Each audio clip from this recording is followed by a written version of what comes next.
Thinking about changing locations and shit. Man, get into this motherfucking bag. Stand out the way, I mean. What's up, guys? Welcome to the Better Take podcast. We're on episode number 18, right? Yeah, I bet. We have some special guests here. We got Kai and Nigel sitting here on the pod. Yo, Nigel was asking before we started. He's like, yo, is it like, it's okay if I say some off the wall shit? Yeah. So is it one take, no cuts? No cuts. Unless there's only cuts when we say some real wild shit that we're not trying to put in like the ecosystem. Okay. I like like shit that's gonna fuck you up in real life. Okay. Yeah. So you good. What are you thinking that you gotta say? Nah. We had some things stored up, but we'll you can let it rip, man. Yeah. But you guys are here for 2 weeks, right? Yeah, we're here for 2 weeks. We stay in Houston at least twice a month, once a month minimum. We're in Houston, but we live in Dallas. Okay, yeah. So go ahead and introduce y'all, man. Introduce yourselves. Like, what's going on, guys? My name is Kai. I am from Connecticut, recent influencer, I guess you could say. Little nervous. Yeah, little nervous. I'm like, what the fuck is little nervous. Oh, yo, I got that same exact Chrome heart tag. Did you? Yeah. Twin. Yeah, I want to put that on. Like I said, a little nervous, but I don't even know why. Like this is something we prayed for. Nah, you know what's crazy though? Like, we was cooling before we started, but when the cameras come on, it's like this weird thing. It's like everything you say is on wax. So you trying to be like kind of careful a little bit? I don't get no fuck. Yeah. Let's run it. That's good. More excited than anything, obviously. Yeah. Anything else you want to get out? As far as what? Intro, like just what they need to know about Kai, you know? You'll see on this podcast, Kai is unapologetically him. He knows how to read the room though. So okay. That's good. And for me, I'm from Atlanta, Georgia, moved to Connecticut, and now I'm in Texas. Fitness influencer, somebody who just put that shit on, you know. Love the gym, just lifestyle and living life, man, enjoying it. Big man of God, family man, wholesome. What's not to love, you know? So you wholesome? Yeah, wholesome for sure. For sure. For sure? Yeah. I was gonna ask y'all, like, do y'all like, cause y'all, you know, y'all good looking individuals. Yeah. Like, do y'all get like, You calling me cute? yeah. I think it's important to be able to realize it's like, yo, like, you know, buddy's looking good. You Yeah. know? He's handsome. Yeah, it's okay. Yeah, to call it's another- okay, man. Yeah. Okay. So like with social media, because you guys do fitness and like, I'd say like lifestyle as well. Like, cause I always tell dudes when you do like fitness shit, you mostly just gonna have dudes hitting y'all up, to be honest. Do y'all get like females in y'all shit a lot? Do we? Do we? Because I was gonna like getting off of that because like literally like I'm like, yo, ask Nigel and Kai questions. This one girl goes, how come like Nigel won't let me hit? Type Show. shit. Like, Wow. Wow. I was gonna get to the end of it, but I was like, you might let her. No. So it's like, yeah, I think our demographic, like analytics tells us it's 50-50. And it's been that from the beginning. Really? Yes, 50-50 split Holy down the middle, shit. which is beautiful. Like Check it a lot. A lot of women, you know, they usually have too many men and it's hard for them to sell. A lot Yeah. of men, you know, who are just shirtless all the time, too many dudes. Yeah. Or sometimes all women, you know, they just want to see you with your shirt off. So I think we kind of like going into becoming influencers, we had the wherewithal to see and understand like what audience we wanted to attract. And if you see, we don't post our shirts off. yeah. We never had. Hold on, man. I've seen you with the get ready with me's. Okay, yeah. That's I had a dabble in that. You know, I'm Yeah. newly single, so Yeah. I'm trying to see what the waters is like. Yeah. Yeah. So Bro try to get that bar off. Like, yeah, a you'll little be quick doing thirst trap. The GM, the get ready to me, walk into the closet with your shit off. I'm like, It just hits the algorithm though. Like Yeah. you just know it's gonna go. It's not on no like thotty shit. Yeah. I'm gonna get a girl Yeah, off of this. You know what So I mean? as a man, are you watching that video? Or you skipping it?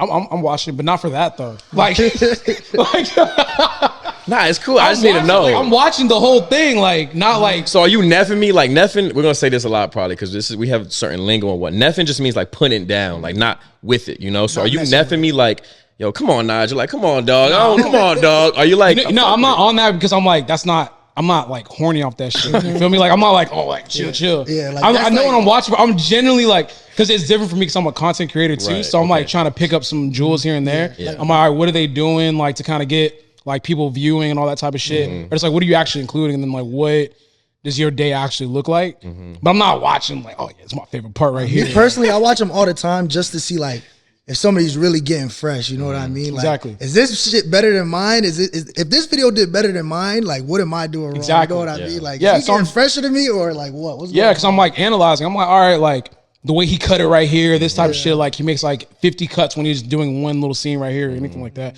But it's not some like, yo, this nigga looking sexy. Let me peep this first Right, part of the if video. it was that though, I wouldn't give. I fuck with that. But I think what you said, like we always talk about this, like being a creative, and especially you, like being so deep into the creator world, like a content creator world. Your brain never turns off. So like even if you're intaking a piece of content, like you said, you're dissecting it while you're watching it. So like. I don't know. I just have this subconscious switch in my brain that's always on.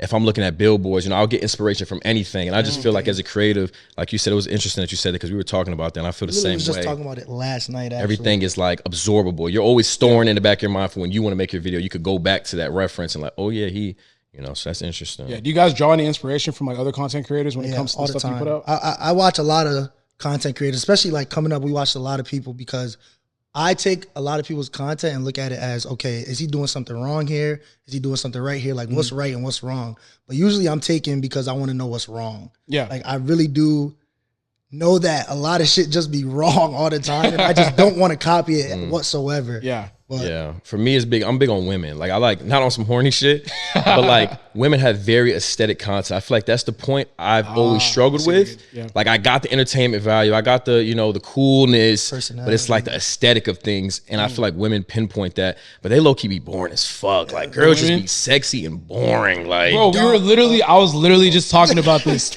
Yeah, bro, we was just talking about this before y'all pulled up because we were watching a music video. It's like beautiful ass women, and I'm saying they be the most boring like individuals. Yeah, I say dumb common sense, lack of common sense. Yeah, we were just talking about it. Girls like have an excuse, like I'm just a girl. Like leave their door on their car and get it stolen. What? I'm just a girl. Like what are we talking about here? So you said you're newly single, right? Yeah. How did you care to get? Not like you don't have to get into the nitty gritty of that shit, but like how long was the relationship? It was a 2-year relationship. I had moved her from Connecticut with me in Texas. Okay. And she was like a big component in me making it down here. I was dead broke. I remember driving down there. I would never tell her or any woman like my financial status, maybe when we're married or whatnot. But for me, I was hiding the fact that I was broke. I was genuinely hiding the fact that I was broke. And I remember driving down there with her. And I was just praying because I said, yo, with all the stops we need, because we drove, and my little Nissan Maxima, I was like, yo, all the stops we made to get gas, I'm not going to be able to make it there. So I'm just praying. I won't ask. I'm not going to be like, yo, can you help me pay for the gas? Yeah. We're going to end up on the side of the road before anything. Oh, shit, my bank card, maxed out. I don't know what happened. They must have got my ass. But yeah, she helped me get down here for sure, just on some, we'll do every other trip. So like that was like super real for me. Every other, stop, she was paying for it and whatnot. So she was a big component of me getting down here. It was... I wasn't the best boyfriend. I had, my little doings and as well as she did. Yeah. Just wrong timing. Yeah, definitely wrong time. I feel like, I want to say wrong time. I feel like right time, wrong person. Yeah. It came to an end. We broke up about a month and a half, 2 months ago. Oh shit, you newly single. I'm trying to make up for lost time. Yeah, you're in that mode. You're in like that. I don't want to say diva mode because that's kind of whack, but you like in that like hungry. What does life have to offer? I think that's where I'm at. Not, this nigga smooth, dog. What does life have to offer? It's a lot of experience to be had, and I feel like experience is like such a beautiful thing, and not even just on some like, like sex shit, like, but even everything. Just dealing with women, like different women. You get feminine energy is such a beautiful thing. I live with 5 dudes, so it's like I'm surrounded by this competitive masculine energy all the time to just compete, be better every single day. But just having women to just talk to and kind of level things out, bring out the emotions in you sometimes. I love it. Like, that's it's how a you beautiful learn thing. Women, though. Like, you got to talk to multiple women to see what's what she's saying. Like, every woman has something to offer. You know what I mean? Are you single too? Yeah, I'm single myself. Is that whole household single? Mm-hmm. Damn. Yeah. Do y'all be... y'all be bringing like girls in there? So, how does that work? The name of the house is the Pain House, Russ. The Pain House. Ask y'all what. Okay, continue. I'm gonna ask y'all later. The Pain House, the P House, just Players Lounge. Like you come to the P House and you get peeful. Yeah, you have some fun. I feel like the way you just said peeful, it sounded like you just like get peed on, like type shit. I was like, that's crazy. I was like, yo, what? Nice. Nah, you just get peeful. Like you come to the Pain House, you gonna have some fun. So quick story. We had we had met one of our big supporters, like longtime supporters at the gym. He was like, yo, he was stationed. He's in the military. He's stationed like in Saudi Arabia or some shit. And he was like, yo, I'm coming to your gym. Like, I want to see you and Kai. I said, bet. So we saw him after the workout and whatnot. And he was like, yo, let me take y'all out for dinner. Like, let's go. So we all met up with him at dinner. And we just was sharing, war stories. Like, Bro, we be calling this shit war stories too. Yeah, we were just having a good time, just vibed. He was like, yo, this is my last night in Dallas. I go back, I get stationed back tomorrow. Like, I want to go up tonight. Like, I want to come see the P house. Like, I want to have some fun. So he was after some women. Like, he was like, yo, I see y'all videos. I know how y'all get. Like, I need the full experience. Yeah. So that's what he got. So we met some women for him, clutched up for dude, and we went back to the P house, and he'll tell you he had a time. He couldn't stop saying it was the time of his life, So we got a reputation to uphold. Yeah, y'all got a follower some action. Player. Like, but the thing is though, like he was a good dude. Like I wouldn't just chill with any supporter. You know what I mean? I'm kind of like introverted extrovert, but like he was like a good dude. And he like had motion, like he's doing something with his life. Like that should be so nice when you meet people that are like, not saying like everyone's like, there's a percentage of people that are kind of like different, but like when you meet someone that's kind of the same wavelength as you, like he can add value to my life. Exactly. Yeah. So, but we've noticed a lot of our supporters are like us. Like they're not lame. That's the audience you attract. Like I be seeing some of these niggas like can I say niggas? I just said niggas earlier. Okay. I'm just trying to like, I see their fans come up to them and it's just like, I'm just like, what the fuck? But it's a reflection of you, Yeah. So a lot of our supporters and our the people that fuck with us are just like us. We be running into people like shopping at the drip stores, like low key, deep cut, clothing stores that we shop at. We'll see them, we were at a club. We'll see them with the hoes, like, yo, Nigel Kai, like you feel That's me? what I'm saying. Like they just like us coming in the game. It was like never. We're gonna hold ourselves just to being fitness influencers. You know what I mean? I said, Nigel, I know like this is something like you really want to do and you really want to be the top dog in the fitness industry, but like you are more than that. Like you're way more than a fitness influencer. And he was stuck on that for a long time, stuck in the following. And I'm in his head like, yo, every day, like this is not who you are. You know what I mean? You have so much to offer to people's lives. You're super valuable to everybody around you.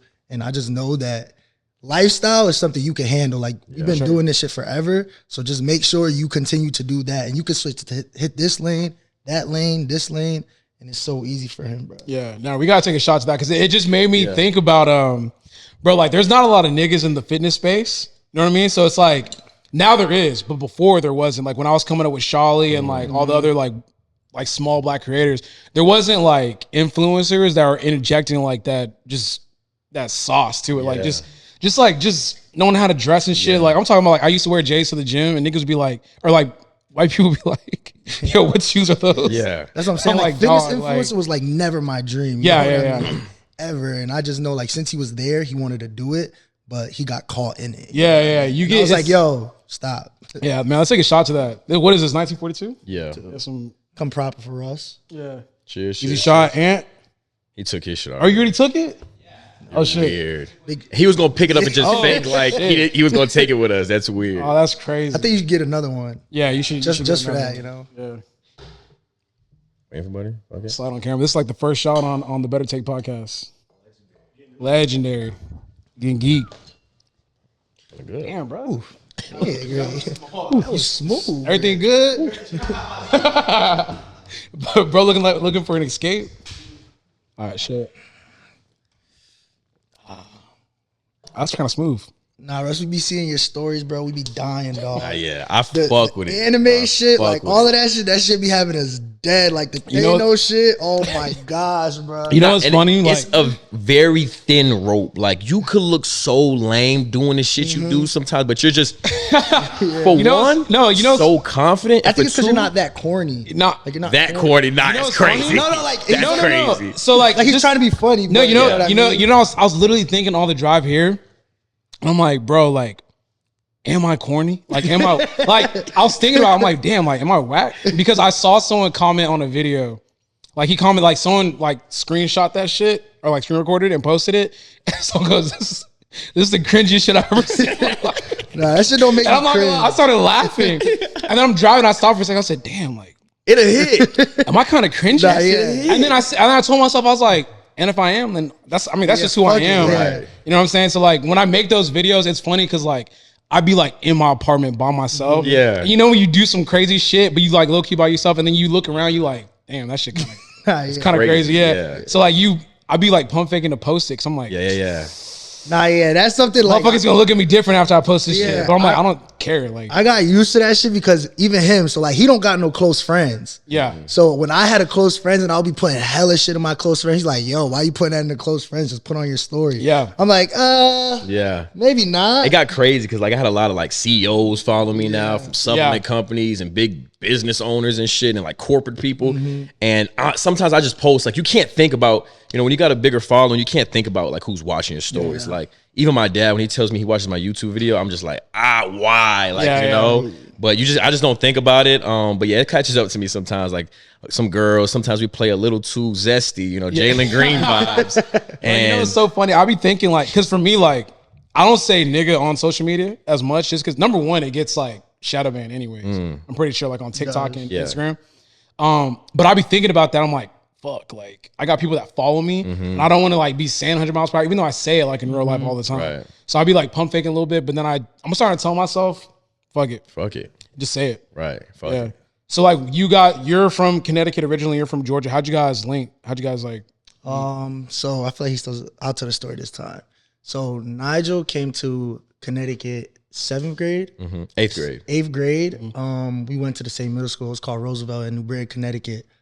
We had met. He thinks we met because what happened? What was it? I had some socks on. Oh yeah, he thinks glazing. I was like gassing his socks, whatever, because it was like this gang called like Geyser and shit. Yeah. And I was like, yo, your socks are hard. That's what he thinks. But originally what happened, like I had this girl I was talking to and she had a best friend and it was this nigga right here. And I was like, yo, you talking to my girl, woo woo woo woo. He was like, nah, that's just my best friend. I was like, oh, all right, whatever. And then we came through cool through her. And she was like, nah, that's just my best friend, woo woo woo. In reality, I really think that nigga might have been talking to her. He just never told me. I don't know. Nah, we were just friends. Yeah. So yeah, that's how we met. We just hit it off where I like, you know, but he was a badass kid. Like I was bad, but like low key bad. Like this nigga was like ISS every day, showing up to school with only his teeth brushed, maybe outfit from yesterday. Like he was just bad, but he was popular too. He was just like one of those like troubled kids in school, like just troubled. Yeah. So yeah, we just hit it off. We just was cool from the beginning. We just liked the same things. And yeah, we actually like drifted apart because we went to different towns. But then we reconnected and like as grown men, like his last year of college, and we made up for lost time then as well. And we've been locked in ever since. That's dope, man. Having like a friend that you grew up with makes all the difference versus like someone you kind of meet that's new. Okay. Because like I look at it like my relationship with my boy Josh. Like we grew up since like probably like 8th grade, 9th grade. And I'm like 28 now. So it's like our brotherhood is different than other people's relationships. I'm like, bro, this nigga knows my family. Like he's like my blood type shit. And it's crazy. When I first met his family, it was his stepmom. She didn't like me because I was a bad kid. So like the first time I went to his house, it was like right after school or whatever, right? I walk in his crib. I say what's up to everybody. And I just instantly go to the bathroom, but his bathroom is upstairs. Mind you, his dad is very strict. His stepmom at the time is very strict. And I just instantly go upstairs because I need to pee so bad. And like, you see a black kid walking up your stairs and you're white, it's like, oh, why is that kid walking up my stairs? Just, he didn't say nothing. You know what I mean? So she's pissed at Nigel, like, yo, Nigel, what is he doing? Like, go watch him, shit like that. And I come back downstairs. They talk. They're talking in the bathroom or living room, whatever. And I'm awkward now. Now it's like, what the fuck is going on? Did I do something wrong? Now I'm in my head. I get out, then I leave. He's like, yo, like, you Can't come leave. over. You banned, nigga. Can't come over no more. Because my dad is ex-military, West Indian, like super like. Oh, so it's like you gotta greet. You gotta be respectful. Yeah, greet, all that exactly. type, So he was on some what's up bathroom. What the fuck? Like I had to, Excuse me, where's the bathroom at? Do you mind if I use it? You feel me? Like he was just a little a little rough around the edges. So. No, I feel you. I'm Nigerian, so it's like you can't play with that shit. Like if you don't greet in the morning, bro, you get in trouble. like as soon as you wake up. As soon as you wake up, you got to come downstairs. Greetings, mother. Yeah. Greetings, mother. If you don't do that shit, you get in trouble, man. Yeah. So like, how's the fitness shit going? Because I just looked at y'all's TikTok, like literally like before y'all pulled up. Because like I followed you on IG. Because I remember when I first saw y'all. Remember like at that dinner. Oh yeah. Yeah, the seating was awkward, so I couldn't really like.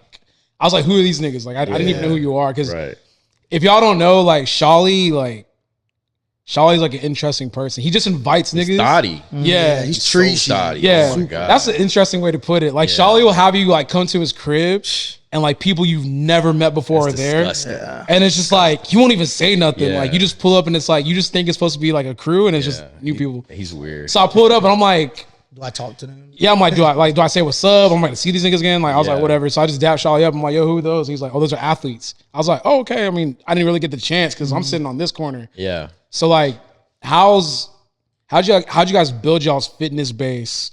Because you say you were going fitness, but then it changed the lifestyle. So like, what was the? Yeah, it was definitely like it was 3 of us initially, and it was me and my other boy. His name is Ike. We used to just go hit the gym really hard. Like we were super invested into like just bodybuilding at the time, and he put me on, and we just kind of got super invested. And we watched a lot of content creators at the time who were in this is like pre-2020, you know. So we were just big on like a lot of dudes like Jack West, Micro Sheets, Simeon Panda. Why did he stop making content? I don't know. But that was our vibe for sure. We was on some grungy, like just going hard in the gym shit. And we didn't know, anything could come of it, but we did feel like we weren't represented at all in the fitness industry. Like there was nobody like me in the fitness industry. Yeah. And when we had linked up again, it was the 3 of us just hitting the gym hard. Like, and we have a whole world of like lingo we use. Like we're known, and I think a big reason why we popped off was the way we speak, the shit we say, it's just like you said, it's just swag to it. And it's a mix of like Atlanta slang with Connecticut slang. I was about to say, bro, I know all of our personalities. Y'all know TLB? Yeah. Love them. Yeah, y'all people. remind me of them because like when they first came down, they had this crazy ass lingo. Yeah. I'm like, nigga, what the fuck? Yeah. So that's how it happened. And it was him. He came into the group and added a whole new dynamic to like what we was already saying. And he was just like, yo, let's go get painful. Like we in the gym putting in pain. Like that was just what we were saying. And I remember it was my ex at the time. We would make like couples content, it'll blow up on TikTok. And I was like, yo, this shit's powerful. Like this app is crazy. And it kind of showed me the potential. And she was like, you should. I was kind of lost at the time. She's like, you should make fitness content. It was 2 weeks before I was supposed to move to Texas. And she was like, just do it. I was like, I'm gonna wait till I get to Texas. That makes more sense. She was like, nah, go with some traction. You got your friends here. Start. So I literally bought a tripod on Amazon, a mic, and it was the 3 of us in the gym just making content, mic'd up, just talking shit. Yeah. And that's how, through the mic'd up content, our lingo was getting around. The whole painful thing, just people caught wind of it and just attached to it. And they were like, they made a whole world around the world pain. And we just kept pushing it. Every day we was posting twice a day. A gym fit video, a mic'd up video, and maybe like a quick vlog video, with just some music over it and whatnot.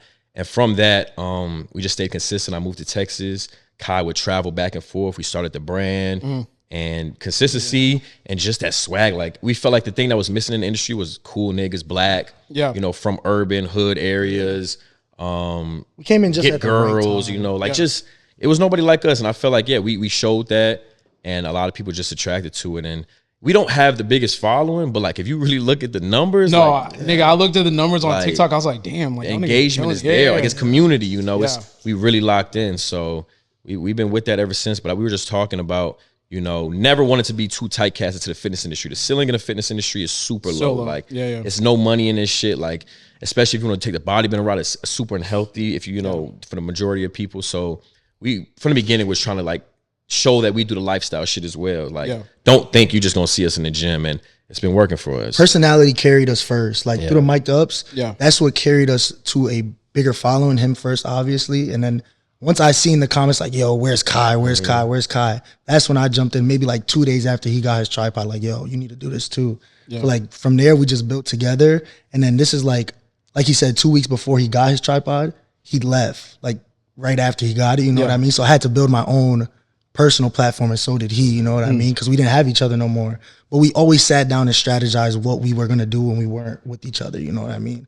It was just everything we have done up to this point has been planned out. Even sitting on this podcast right now has been planned out. Signing with a knock has been planned out. Every single thing we have done literally has been planned out. And it's really crazy to see. That's why I got on the podcast like, yo, like I said, I'm more excited than anything, but it's like, damn, like we're really here. You know what I mean? Like the things we said, we're really doing this shit for. Is this y'all first podcast? Yeah. First one. Let's take another shot to that. Run it. Low key, right? Before I ain't got nothing to do tomorrow. Make sure you knock that tripod over. You pull me up to it. 42. Shit, and you take a shot too, nigga. Yo, Kango, my name though. Yeah. Are y'all hitting Kango? Yeah, okay. Shit, pull. Managers like, He's like off camera. He's off camera like, nah, yeah. chill. Yeah, that's another thing too. I feel like Ink came in at the right time too. Are you high? This nigga's high, dog. Huh? Damn. All right, shit. Cheers, man. Cheers. First pod. Good, bro. Uh-oh. You good? Party foul. Damn. Party foul. Bro, getting geeked over there. Closer. Good. So like when it comes to like the platforms you guys are on, like I noticed you're on stream. Are you guys both on was it Twitch? Yeah, I'm are you on guys both on Twitch Twitch now. or is it just you that focuses on Twitch? I focus on Twitch right now, and then my other partner, Solomon, he's also streaming. He's in the house with me. But I really do like when he's in the room with me, Cam's in the room with me, Najee's in the room with me. Like they just provide value, you know. Of course, you know what I mean? Like it's easy to talk to them. It's easy for them to say what they have going on to the chat. You know what I mean? Because there's people like literally watch you live stream, so you have to keep them entertained for hours. What do you do? Like, cause you know, I've never really gotten into the stream shit, bro. Like Kai and what is it? Kaisaiahh, right? And then shit, bro. That's like the only nigga I know. Yeah, it's a bunch of streamers. But yeah, that's something I've been wanting to do since I was a young kid. I've been studying it since I don't know when. Like you could ask any of my older girlfriends, my aunts, my uncles. Like I'm in that house, you see me on Twitch. You know what I mean? Like I've been studying that for so long, bro. So this moving in the house, that's always been my goal. Like, yo, when I get in this house, I could be as loud as I can. I pay bills here. I'm gonna get on this streaming shit. Yeah, like I'm gonna get on this streaming shit and become the best at it. Like I'm gonna do whatever it takes to gain a bigger platform on Twitch. And like last night, I was even talking about it with him. Like it's strategizing again, once again, just strategizing how to become a better Twitch streamer. You know what I mean? Like I'm really good at taking constructive criticism from my friends. So just being able to know that I'm not the best at it yet. You know what I mean? Like I'm not a natural streamer. Like I have places to grow right now. And that's my biggest goal. Like I said, like Twitch, I want to blow up on that bitch, and I am. You just jump on Twitch and just like I jump on Twitch and just chat in. Yeah. So that'll just be like a Reddit where people put like TikTok videos in. I react to it.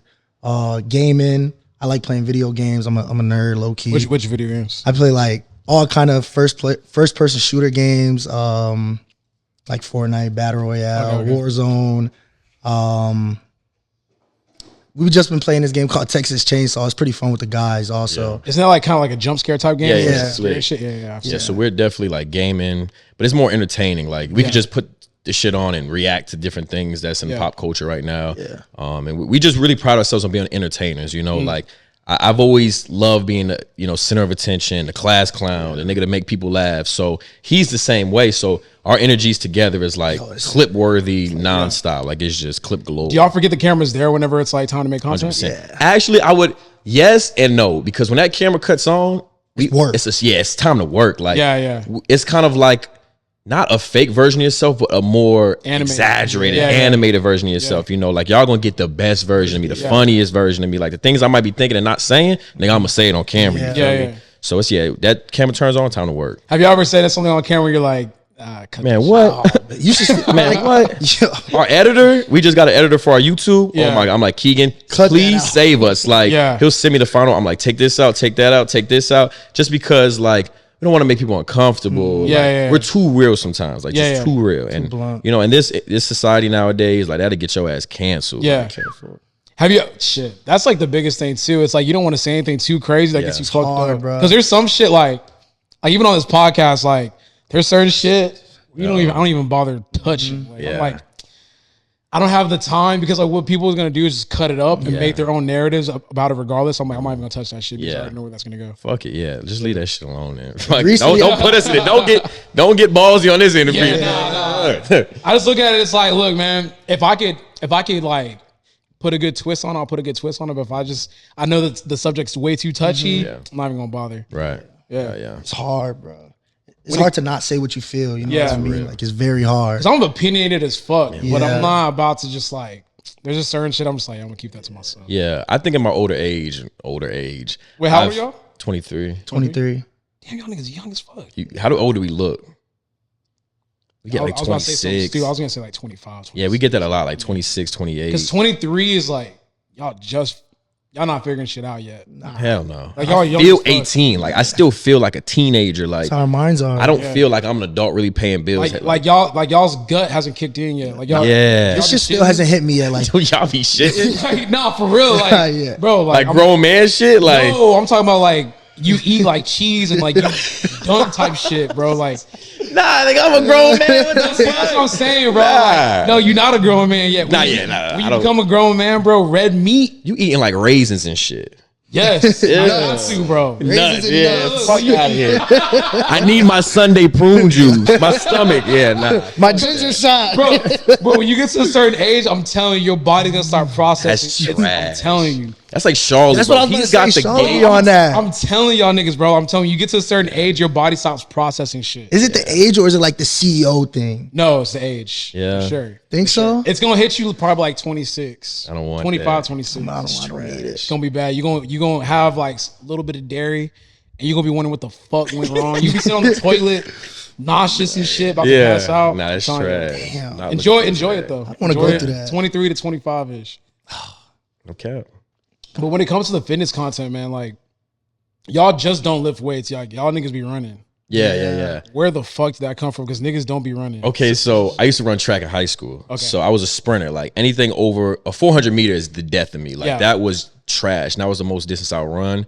But yeah, I was really good. I was like one of the best in the New England area. Went to nationals and everything. Like I was that guy. But distance was never my thing. I just didn't think I would enjoy it. We was talking with Ann and Charlie one day and was like, yo, that shit y'all had with a knock of power last year, the whole run club shit y'all had, like that was a vibe. Like y'all was in that mode. Y'all looked amazing. The community was really engaged with it. I said, why not bring that shit back now that we're here? Like, fuck it. So I think the beautiful thing about having like, you know, just hungry individuals around you and just men, like we literally said, let's run tomorrow. Yeah. Like, fuck Got it. up Let's and start ran. tomorrow. Let's get on that shit tomorrow. So we woke up the next day, linked up, and just started running. Like, Choose. it was that, you know, on the whim, like, just let's fucking do it. And so I think that's what I enjoy most about it. Not putting too much thought into it. Just do it. Like, we're young, like you said. If we want to do some dumb shit, like, let's just do some Try it dumb out. shit. And we ended up enjoying it. Run as high is a super real thing. And you just feel good. You wake up in the morning, go on a run. You know, dressing nice also helps. Getting good shoes, like it's just enjoyable, and the hoes love it. How Hoes long love do y'all niggas be running though? Because like for me, I usually bro, do only like a mile. Yeah, mile? anything over a mile is like, bro, you're trying way too hard. because like my leg, bro, I'm short, nigga. Like so, like, dude, bro, doing long distance, bro, like nah. That's Nah, not- recently, Charlie, I really think you edited in your times Nah, because, yeah. bro, Talk about on it. God, Talk on about God, it. We Yo, watched, Charlie's a liar. nah, dog. yeah, on Talk God, about we it. watched He's a liar. we watched this nigga's YouTube video today, bro.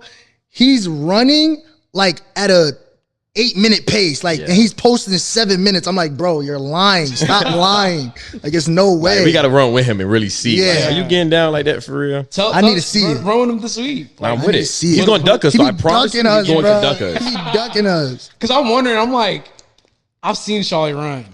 Like, and I'm wondering, because I be seeing his minutes too. I'm like, bro, like, Russ, 7 you got to minutes. understand. fast. He aired himself out by posting that because if you're running 7-minute miles, you're moving. Like, understand that's damn near a sprint for a mile. Yeah. And so I'm thinking he's going, he said, we're going on a run. I'm saying, you know, like when a motherfucker know how to run for real. Like Yeah. the form is, it looked like it hurt him every single step.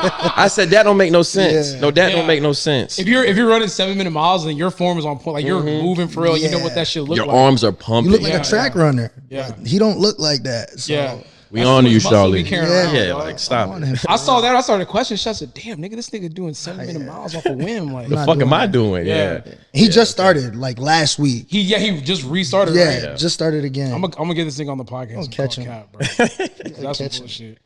Yeah. But like when it comes to the fist, you mentioned like looking good as well. Like, Yeah, it was definitely super bodybuilding. Like I wanted to get on the roids. Like I wanted to do the whole thing. I was really? like, You wanted to jump on? Man, what? sauce? I hate not being the best at something. Like I hate, okay. you know, a motherfucker that I know being is the just biggest. not going harder than me, looking better than me because he's got an edge with the Yeah. drugs, you know. So I was like, fuck it, we gonna even playing field. Like let's do it. Yeah. And he actually talked me out of it. He was like, bro, like good. the way you're gonna do it, you're gonna drive yourself into an early grave because I will blast that shit. Like let's see how big we can really take it. Yeah. So he was like, nah, bro, like like you have good genes. we There's got no money point- to make, yeah, nigga. yeah. We got real money to cap. make. Like, what are we talking about here? And I kind of I didn't fall out of love with the gym, but like just the super diet in my stomach. That's when I had like gut issues and my gut health was trash. My mental health was trash just because, forcing food, body dysmorphia. Like it just, shit. yeah, it's super, It's just boring. whack. That's actually where the running shit came from, honestly. Us falling out of love with bodybuilding in the gym. Yeah. So like our last partner, he low key forced us to like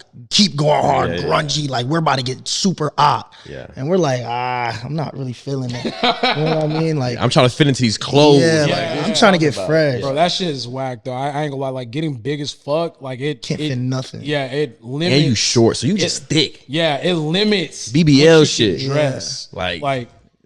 Like said BBL shit. Like, we was strictly wearing gym clothes because we were so big. Yeah. 250 pounds getting out of bed. Yeah, bro, Oompa Loompa.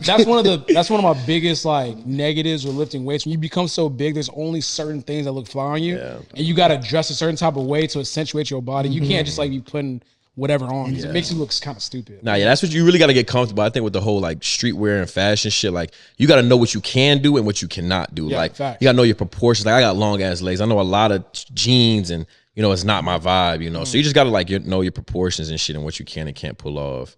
What's y'all's biggest like fitness? I'll say like fashion tips, because like a lot of people ask me, like I don't think I'm like the waviest nigga, but like I know how to put some pieces together.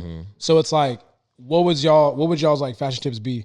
I think you really just need to be confident, honestly. Like, you just need to know that when you put that shit on, it's like, okay, this looks good on me. You ever put some shit on and be like, you get like goosebumps? Yeah. Like, you literally get goosebumps like, Like your shit gets hard for real. Like it's like, damn, like this shit is not for me. But sometimes that's good also. Like, yo, this is goosebumps. Let me try something new. Yeah. Maybe this might work for me. Maybe people like this. Maybe I might like this. You know what I mean? So It's two ways. When you put on an outfit, you either have the safe option, where the shit you're comfortable wearing, a variation of something you already wore that got compliments before. So you got the safe option, then you got the risky, like experimental option. Yeah. And that's when you go through, multiple outfit changes because you're trying experimental, but you just go back to what's safe because you're like, yo, niggas are gonna clown me. Yeah. So I would say, take your days in stride. Some days do the shit you're comfortable in. Like today, this is some comfortable for. Like I knew this shit was hard. This is something I wear often: jeans, shorts, tee.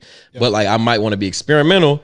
You might get that like. I don't really like that. Yeah. Or you might get some like I fuck with that and that'll do everything for you. So I think the biggest thing is like just like I said earlier, like confidence. Yeah. Like bro, when you put some shit on, and like what I like doing is like I wouldn't wear that shit, but that shit look good on him. Yeah. Nah, no cap. That's You the gotta know that biggest one. too. Yeah. That's real. You gotta know that too. Because when you step out and it's like you wearing some crazy shit, you're wearing some crazy shit, but it's like, nah, I'm gonna like pump my chest out and just like walk with this air about me. Nah, when I was niggas big gonna as start hell- fucking with your fit regardless. When I was big as hell, you can ask all my friends in Connecticut. I ain't never put on no jeans ever. You remember that game?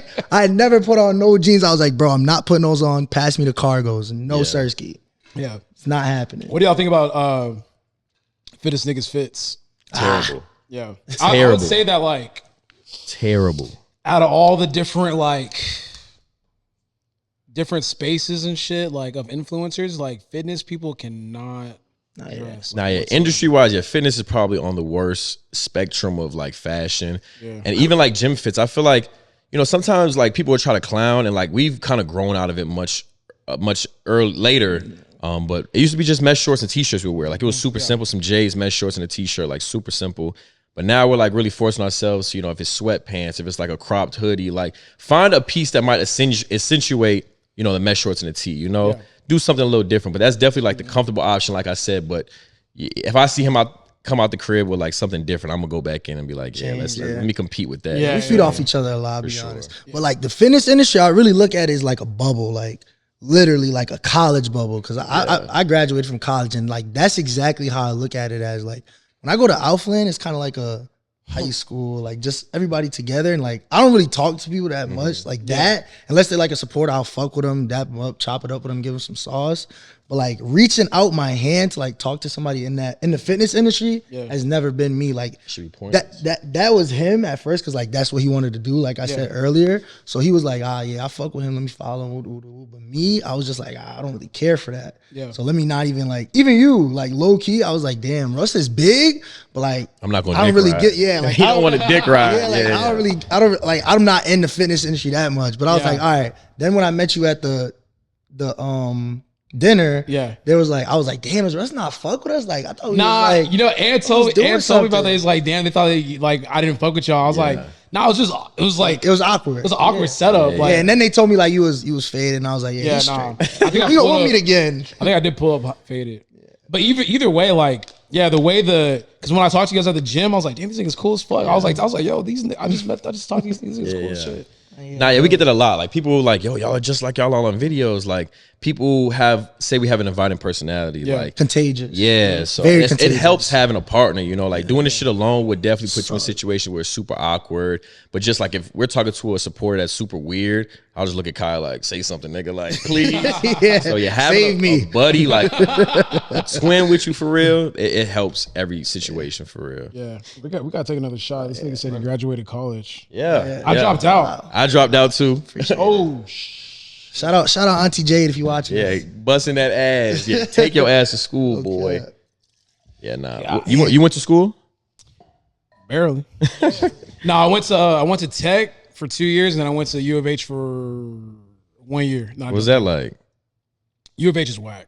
Really? Is Yeah. it? You with I thought it was Mingy. Nah, because like U of H is like a commuter school, so there's no like I hear that a lot. Yeah, there's no I hear campus that a lot. life, and then also too, I'm not gonna lie, it's a lot of foreigners.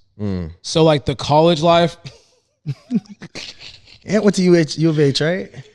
yeah. Am I wrong? No, you're all right. Yeah. Wild to say like, yo, it's whack, and then like you're saying, There's not. I'm foreign. I mean, my parents are foreign, so it's like it's a bunch of people that take school very seriously. Yeah, fuck that. Which is like a good thing for like the people that are taking school seriously. But I mean, like, it's just not like, yeah. you know what I mean? It's, So what it's is a different the- type of culture? First of all, 23, we're too old to be touring colleges and like, you Yeah. know, being on campus with girls. But Yeah. what is like the better schools like And around in Definitely like Texas? the easier to get into schools. Okay. Like Texas, yeah, Texas Texas State. I mean, UT is the best though. It depends. UT has like a good city that like Yeah, I've heard a lot about that. A&M's alright. You know what's it's so unfair. A&M is 'cause, like A&M is like a barn. though. we It's like, niggas It's like very too cold. Like, yeah, you know what I mean? yeah, like niggas need to thank us though. Like because I remember being in college and him being in college and like 23-year-old niggas with cars and houses pulling up, taking all the hoes. Like nigga, I'm 19, G, I'm broke. Like yeah. that shit's not fair, Yo, bro. y'all remember in high school and like the grown niggas would be coming like to pick girls up? I'm like, damn, like, what the fuck? Think about it now. She was 16 years old. This nigga's 21. Nah, like I had some friends that like they would go pick up like like high school girls. crazy. that's what I'm saying. Like girls, I like older niggas. Like bro, you're just we saying won't that. do it. Like we will that's not be on a college campus getting girls. Like Dang, bro. that's kinda what I'm lame. saying. Like that's character. Y'all development, kind of though. still at the age where it's like, Hell, we don't feel like that. Yeah. like that 'Cause shit's 23 crazy. 'cause And for 20 what we're doing, like niggas, oh, I see you on TikTok. What you doing here, nigga? Like Yeah. damn, like damn, y'all niggas making me Embarrassing. rethink this video. I'm finna go I'm finna go back to school and like do like this thing like going back to college. nah, yeah. But if it's It's like a video, for though. content, Yeah, you yeah, know? video. But if you trying to get raids at Nah, college, try to like fuck on them little girls. let them niggas have that. No, that's for real. that's pretty wild. Yeah. Honestly, I feel like if you talk to a girl now that's in college, y'all are good. I'm 28, so that would be fucking wild. Yeah, and college is like it's not the real world. Like them girls not. and them men, boys don't even have a perception of like what the Real real life. world is. For that 4 years, you're just in la la land. Like it's so much life that you have to live, and I just feel like that's why I'm glad I dropped out. Yeah. And I went to a community college, and I lived my college experience a little bit through him and my other boys who was in school, and I had my party and fun and everything, but. I was in the real world working, getting a car, like Yeah. so. My boys I have a friend right now who is still in college at like 23, COVID gap year, red shirted. Like, nigga, you're 23 in college still, bro. Like, Yeah. playing Ooh, football and shit. Like, yeah, like it's, That's like a dead end type shit. bro, It's like that's what's up. damn, like damn. I really think I just understood that this like wasn't my end goal. You know what I mean? Like I seen all the people in college like, yo, this is my like I'm about to get an engineering. I was on the floor with all engineers, black engineers to be at that. It was this program called Scholars.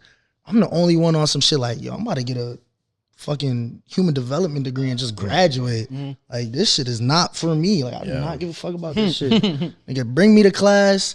Look, let me get your answers on that paper. that's it. I'm out of here. No cap. College is who can cheat the best. Like, Yeah, no when cap. the Apple Watch came, oh my my God. fucking God. You put the study guide on your Apple Watch. You at the desk like this, just writing, just cheating, nigga. Like, I'm so old. That shit did not come out when I was. how was y'all in college. cheating back in the day? In the 80s, right? Let's hit one of these. I said 80s. I was like, what the fuck, bro? You know what's so funny? Did y'all cheat on tests and shit? Man, What? yo. You know what's so funny? If I didn't study, I just take the L. Really? I never cheated. Oh, you're weird. Yeah, bro. I pulled up. That's so some like, Nigerian shit. No, no, so like, I deserve Mama whooping. would Yo, not be proud of this. You want to know the story? You want to know the story about how I dropped out? I pulled up to what was it? Biology. I pulled up to biology, right? I go like niggas like started pulling out there's like, you know, scan sheets and Agendas shit. and Yeah. shit. And I'm like, yo, we got a test today? Oh shit. And the girl looked at me crazy. She's like, it's midterms. Oh shit. And I was like, oh.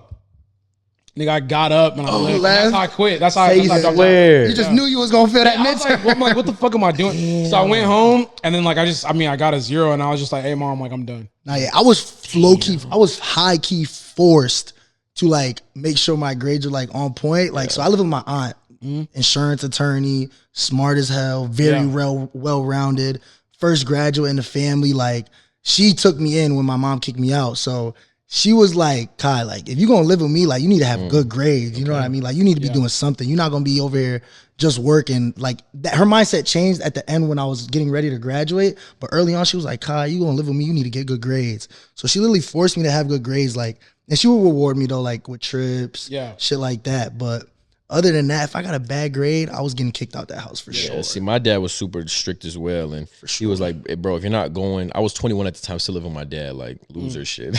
And he was like, "If you're not in school, get the fuck out of my house or pay rent," you know. Yeah. So I was like, "Damn, like that's not the vibe." So I ended up dropping out of school and lying to him, "Dad, I know you're gonna watch this. Sorry." Damn, this is the first time he's gonna It's the find first out. time. Yeah, I dropped out of Damn. college to pursue a business idea with one of my best friends at the time, not Welcome Pain, but like a different business.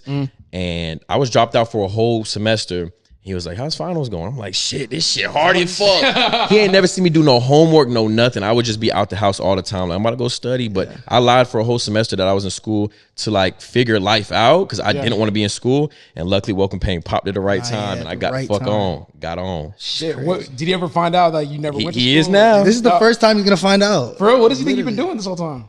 No. Now he okay, I knows was like, now. what the fuck? But yeah, when I dropped out, I yeah, told him no. like, now I'm dropping out, Dad. I was like, bro, I feel Nah, uncomfortable right now. Like, Like had a finesse, but like yeah, I'm like, bro, it got hot. I was like, damn, nigga, like, but how, like, so, like, what pushed you to drop out of college? Like, was there like a moment you're like, nah, this ain't for me? yeah, it was like I never felt a class. I was a big A and B student. Yeah. COVID came. I was on some just lazy shit, just being at home, you know, working off the computer. And I remember one of my teachers, because I was cheating the whole semester. I would pay buku amounts of money to get paying? Nerdify, like Chegg, whatever I got to do to get past this class. I'm On gonna the pay. Twitter? I'm gonna pay. This was before ChatGPT and shit, but like, Yeah. bro, I remember a teacher had gave me my first proctored exam. So every like 5 minutes, they like, put your hands up. Like, let's see what you're doing. What? Yes, show us the room when you start. I said, oh shit. I remember it was a calculus. Is that even what's the math class? Whatever the fuck. And we had a proctored exam and I bombed that shit. Cause I just knew I was gonna have my phone on the laptop and just cheat. Yeah. It was like hands up every 5 minutes, bro. Like, show me y'all room. I said, oh, I'm done. Nah, this shit over with. This shit over with.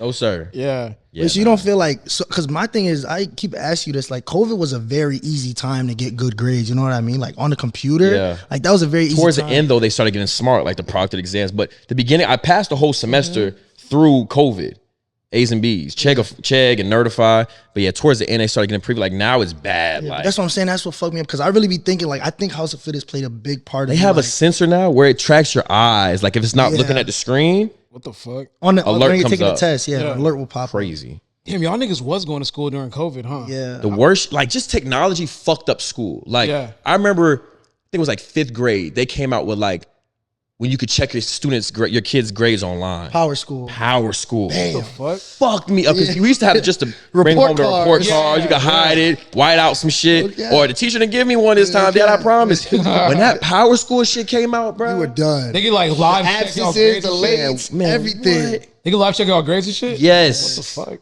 DM the teacher and all everything. Dr. Like, bruh. Munchie shit. Dr. Munchie. Do your homework on Dr. Yeah, technology fucked up school, bro. Oh my God, man. So you don't think house fitness played no part in that? Nah, yeah, it did. That's why I dropped Yeah, out, because I that's what thought I'm we was saying. gonna be rich forever. I was like, yeah, fuck this shit. I feel like you should talk about that. I'm not trying to give them light on this pod. I ain't- Your Okay. parents, do y'all parents ever talk about? Well, do your parents ever talk about going back to school? I think now he's starting to see the progression of things, and he doesn't really say it as much no more. But he was definitely, I want to say, on some hater shit, because like he was not a hater, but he's just on some old school, like, you need a plan B. Like, what if this fails? He just doesn't understand the like weight that this shit holds. And like, I remember explaining to him, like, how you gonna get money in Texas? I'm like, I'm gonna get a sponsorship. Yeah. He said, from who? I said, a Naga Power. Yeah. I'm gonna get a supplement sponsorship. You know what's so crazy? Like, I feel like the older generation doesn't understand. There's a lot of new ways to make money. Like, you don't. a lot. That school shit, unless like you try to be a doctor, lawyer, or engineer. Like you don't need like a degree. I literally looked at my dad. I was like, I want to make more money than you. Like, I don't want to be you when you grow up. And I know for a parent, that's hard to hear. Like, I'm like, Dad, he was like, did you know we has food in your stomach? I'm like, yeah, like a roof over my head, of food in my stomach for sure. But I want more for myself, you know? And I know that kind of hurt him. Like, it's hard to hear your kids say that, because you do so much to provide for your kids. But nigga, I just want to be rich. Like, I'm not just trying to get by. I'm not just trying to one vacation a year. Like, nigga, I'm trying to be filthy rich and like, retire you, you know? So I think that's where we kind of bumped heads, and I kind of left right around that time. And it was just a hard pill to swallow, but I'm big on just actions. I never call him and tell him what's going on. And I just want him to see it. Like, just until I could give you a bankroll, like, here, Dad, like this for you, retire or something like that, I'm just going to keep grinding head down, just work. Are you guys more about action? Because like, Every time. do y'all think about shit before y'all do it? Like, and like when I say that, it's like, do you guys like think like overthink shit before you do it? Like strategize, like over strategize. It depends what it is. Yeah. So like this is planned. Yes, this is over strategizing. But like if I'm just outside, like probably not. Yeah. Like I'll probably do some like nut shit maybe. But It's hard. We were just, Ant sent us a video, and it was the dude was just basically saying like, you know, saying things to people that are in your circle, like, I'm going to accomplish this. I want to do this. Yeah. It gives you the gratification that you already accomplished it. Yeah. And you get lazy in doing it because you already, your friends is like, let's fucking go. You could do that. So your brain is already tricked to think that you already accomplished that thing when you haven't done shit. So it's good to kind of keep a lot of that shit bottled up, or at least have people that's going to push you to doing that task, you know? But yeah, I try not to talk too much. I used to be a big just blowing smoke, like just I'm gonna get consistent on YouTube, y'all. TikToks every day, and I just won't deliver. And people get annoyed by that shit. Like that shit's annoying as fuck. So it's definitely just more about actions with me. So what I've noticed in life is like when people are always talking about what they're gonna do. That shit turned off. When people talk about what they're going to do, it's like shit that they end up not doing. Exactly. So it's like, oh, I'm gonna start a YouTube video, and they start asking like a bunch of niggas like, what do you think I should do? It's just like, bro, just start. Like, just do it. You know what I mean? Like for me, like all the best ideas that I had, all the things that really popped off for me are things that like I never really talked about. I knew I just wanted to do, and I just took action immediately. Yeah. You know, and it's just like trying to do things and failing in the process, and that's fine. But the fact that I started is like the biggest part. Yeah. So like when it comes to Welcome Pain, like did y'all strategize that, or was it just like a quick flip? Like what's the structure of Welcome Pain, and what do you guys want for it to grow to in the future? okay, so Welcome Pain, like he said, started just off Lingo 1, but in the gym, as we were talking, it was one day after the specific workout, me, Nigel, and Ike, our third person who actually dropped off, we were like, yo, we need to find a way to monetize ourselves. Like, we're popping off right now. We need to find a way to make money off of this. Because like we said, me and him really kicked it off because we were both like broke as fuck, money hungry, you know what I mean? Like, my aunt had money, but I ain't have shit. She ain't buy me nothing, you know what I mean? So I'm on some shit like, yo, we need to find a way to monetize this, him too. And then from that instant, we just knew Pain was popping. Like, influencers was using it. We actually seen C-Bum post a video say Painful. We're like, yo, C-Bum's using Painful. And like, probably wasn't. We're like, yo, let's just do this and Welcome Pain. We wrote down a whole bunch of names in the notes. He probably still has it, honestly. Wrote a whole bunch of names down in the notes and was like, yo, Welcome Pain. Like, Welcome Pain just stuck. For some reason, I don't know why. And it just rolled off the tongue well. Yeah. We see so many people that had hundreds of Ks and just was broke, you know? Yeah. Nothing to show for that amount of following and whatnot. So it was like, okay, how could we from the gate come out and blow up with something else? So especially being so big when I was a kid, like we were always into fashion, like sneakers. I remember when I moved to Connecticut, we had school uniform. It broke my heart because I'm like, now I'm trying to get fresh. Like, what the fuck is this? But then we just relied on kicks. Like, shoes was the biggest shit. Like, if you had shoes, like that was it. And that was when basketball sneakers was popping, like 2014, 2013 and shit. So yeah, it just was a way for us to come into the streetwear, gym wear, and like bridge the gap. And like, we want that to be the biggest shit out. Like, we want not even just in the gym space, because I just feel like I said, the ceiling's so low. I want to be like known in the streetwear space, respected on so many levels, and just bridge the gap between gym wear and streetwear. Because I used to remember before there was like a Naka, before we even knew about a Naka GBT, like we were wearing our vintage tees to the gym. Yeah. We were wearing our Eric Emanuel mesh shorts to the gym. We were wearing our Jordans to the gym, our fitted hats to the gym. So it's like, it was always a love, a merging of the two. But now that we have our brand, I just make shit we enjoy. Like if he's wearing something, I'm like, yo, that shit's hard. I'm going to make that for us. Like I do more of the like creative direction and the designing and stuff for the brand, sampling out. He does like the finances, the analytics, the logistics of the brand and the operations and everything. So both of us attacking, I'm super grateful because I see other brands that are like starting up, and we just didn't want to be merch. We didn't want to be influencer merch. We want to be a brand, like a community behind this, a story behind this. So having a partner as well, it just, what we can do, I remember everybody was like, yo, you're gonna have to split the pot. Like all the money you make, you gotta split that with 3 niggas. And I never looked at it as like on some shit like it's less money for me. It's like, nigga, that's more money for us, you know? I see a dude doing something for himself. Granted, all that money's going to him, but what we could do as 2 and you could do as 1, we're gonna surpass you, nigga. And like the money we're gonna make is just gonna double the shit you can do by yourself. And we've seen it with that first shirt. Like on God, like our first shirt, it's like this black base color, screen print on the front, back hit, everything. Like that shit changed our life. Like it changed our mindset, everything. Like we ain't see no money. We ain't touched no money from it. We just reinvested it. I haven't seen. We haven't seen money yet. Right. Like I remember we did close to 80K that shirt. It was a pre-order. So like we had no initial investment. Like no money was put down to start our brand. We started with a pre-order. Yeah. So we had a ton of views. We was popping off at the time. We were like, we made a mock-up of this shirt. It's just a mock-up. We were like, yo, this is the shirt we're going to drop. It's going to be pre-order. Whoever wants it can buy it. And so we dropped it on a website. People who wanted it bought it in their size.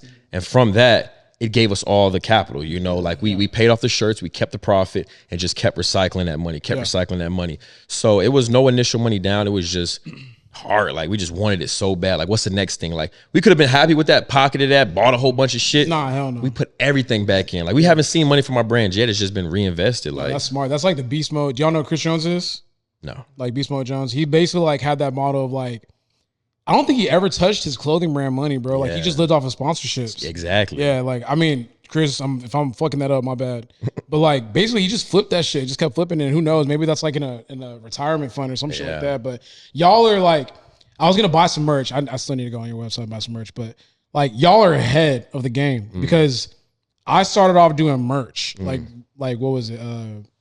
It was like Get Better Today much, but it was in the guise of Russ Wool or whatever. But like you guys started ahead in terms of just like merging that fitness and fashion culture.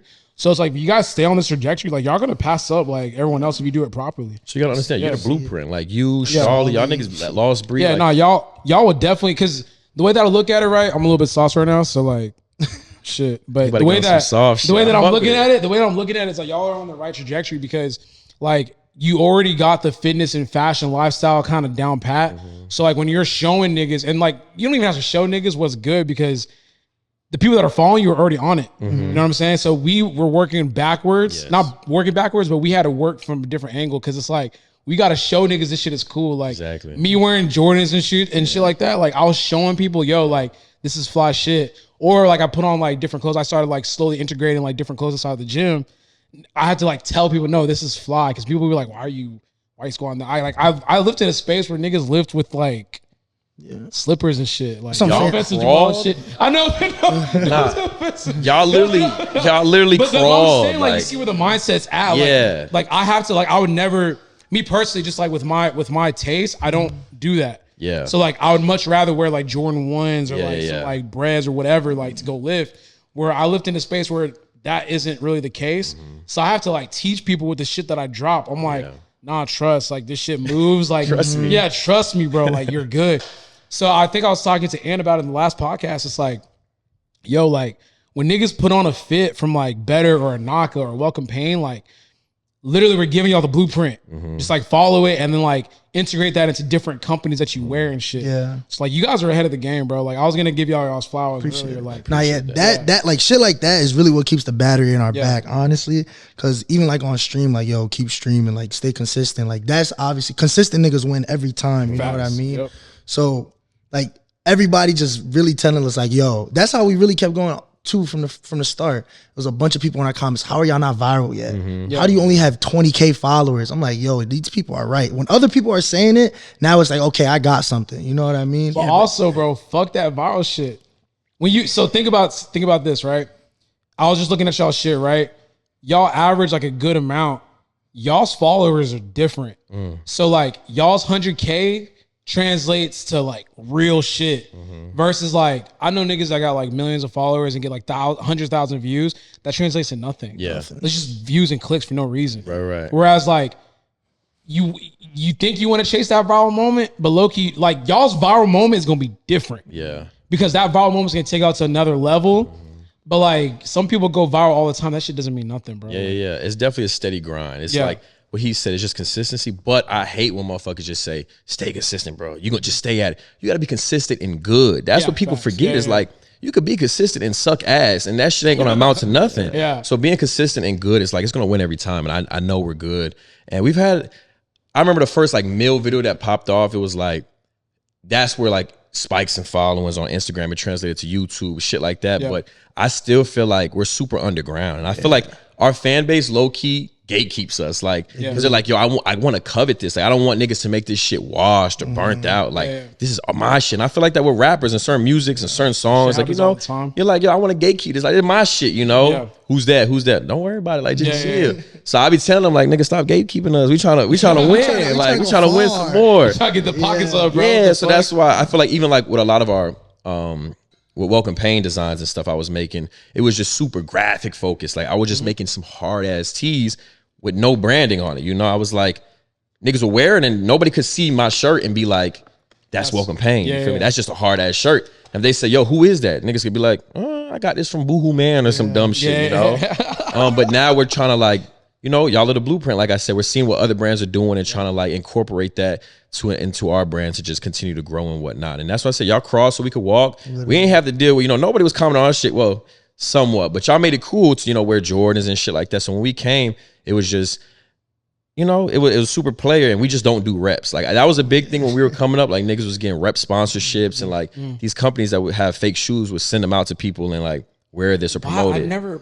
When people ask me like That just shows you where they're from, Russ. Like that just like, shows where I'm from, where he's from. Nigga, you get joned on for wearing fake I don't shit. get like the rep shit. Like I never. And niggas was like, yo, like, what do you think about reps? I'm like, nigga, what? Like, bro, when you wear fake shoes, like, what the fuck? Like, what is the culture even at that point if we're letting this like, shit what the- slide? That's You what I'm saying. know? Like I'm in between with it. Like I cannot lie, I'm in between with it only because it's like, nigga, stay in your budget. Yeah. That's how I feel. Like just stay in your budget. Like Stay down. don't stay down. Like you gonna come up, but still, it's like, nigga, now you done built this.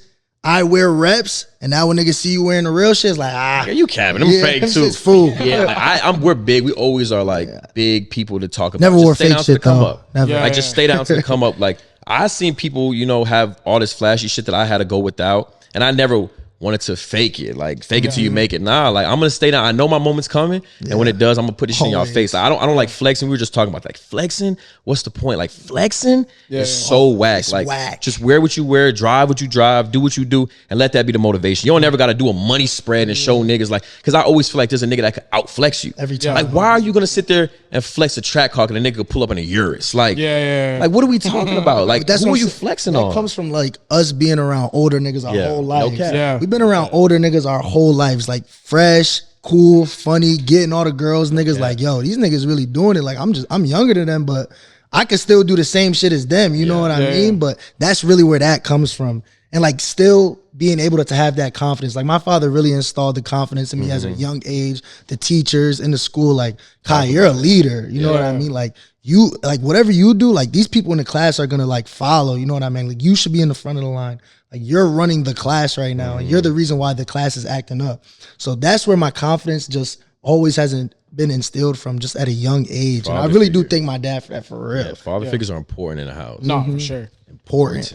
Yeah. You can just look at a nigga who don't got a dad and just know. Every time. No, for You can real. look at a girl who don't got a dad and just know. No, She live with her granny. That's so real, bro. Like you can tell when someone doesn't have like that structure, because I'm like, yeah, this nigga doesn't know how to be like, he doesn't understand like what masculine energy is, and like how to like, it's like a silent thing. It's like almost like I know how to inject that into a room. Like if you know, Or you into- know. Exactly, right? So I don't know. I feel like do you guys look up to like your dad? Because I know you said like I don't know if you like butt heads with your dad or anything like that, but like who like is your father like your role model in a sense? Yeah. I don't look up to my dad. In a lot of aspects, like I look up to it's certain things, and like you said, just being a man. He taught me how to be a man. He taught me what it means. It doesn't mean having $1 million. It doesn't mean fucking 1 million women. Like it means handling business, being a provider, being a protector. Making shit's taken care of. Like not having nobody checking behind you and make sure your work is finished properly. And I think in that capacity, like he really changed me as a young adult into a man, and just like once I said again, a lot of action. Like he didn't tell me nothing. It's just through his actions. I grew up with a single parent household. My dad, and it's crazy because I'm white and black. And you would think like the black dad's the deadbeat, the white mom is like the kids grew up. It was opposite. My mom is a hood nigga. Like my mom is white. She's from Germany and she's a hood nigga. And my dad was like went to college, worked full time, took care of 4 kids. So yeah, just through his actions, he definitely inspired the fuck out of me. But I always looked up to like rappers and like the rich niggas, like scammers. Like that was my inspiration because I just wanted what they had. Are you from Atlanta, Georgia? Or yeah, like, Atlanta, Georgia. Okay. Gwinnett to be exact. Northside, yeah. Damn. I feel like what's your dog's name again? Sage. Sage? Yeah, I'm gonna be itching all night tonight. Damn. Yeah, no, this liquor's hitting. Y'all want to take another shot? Shout out to the fathers, man. God damn. Shots on the dad, bro.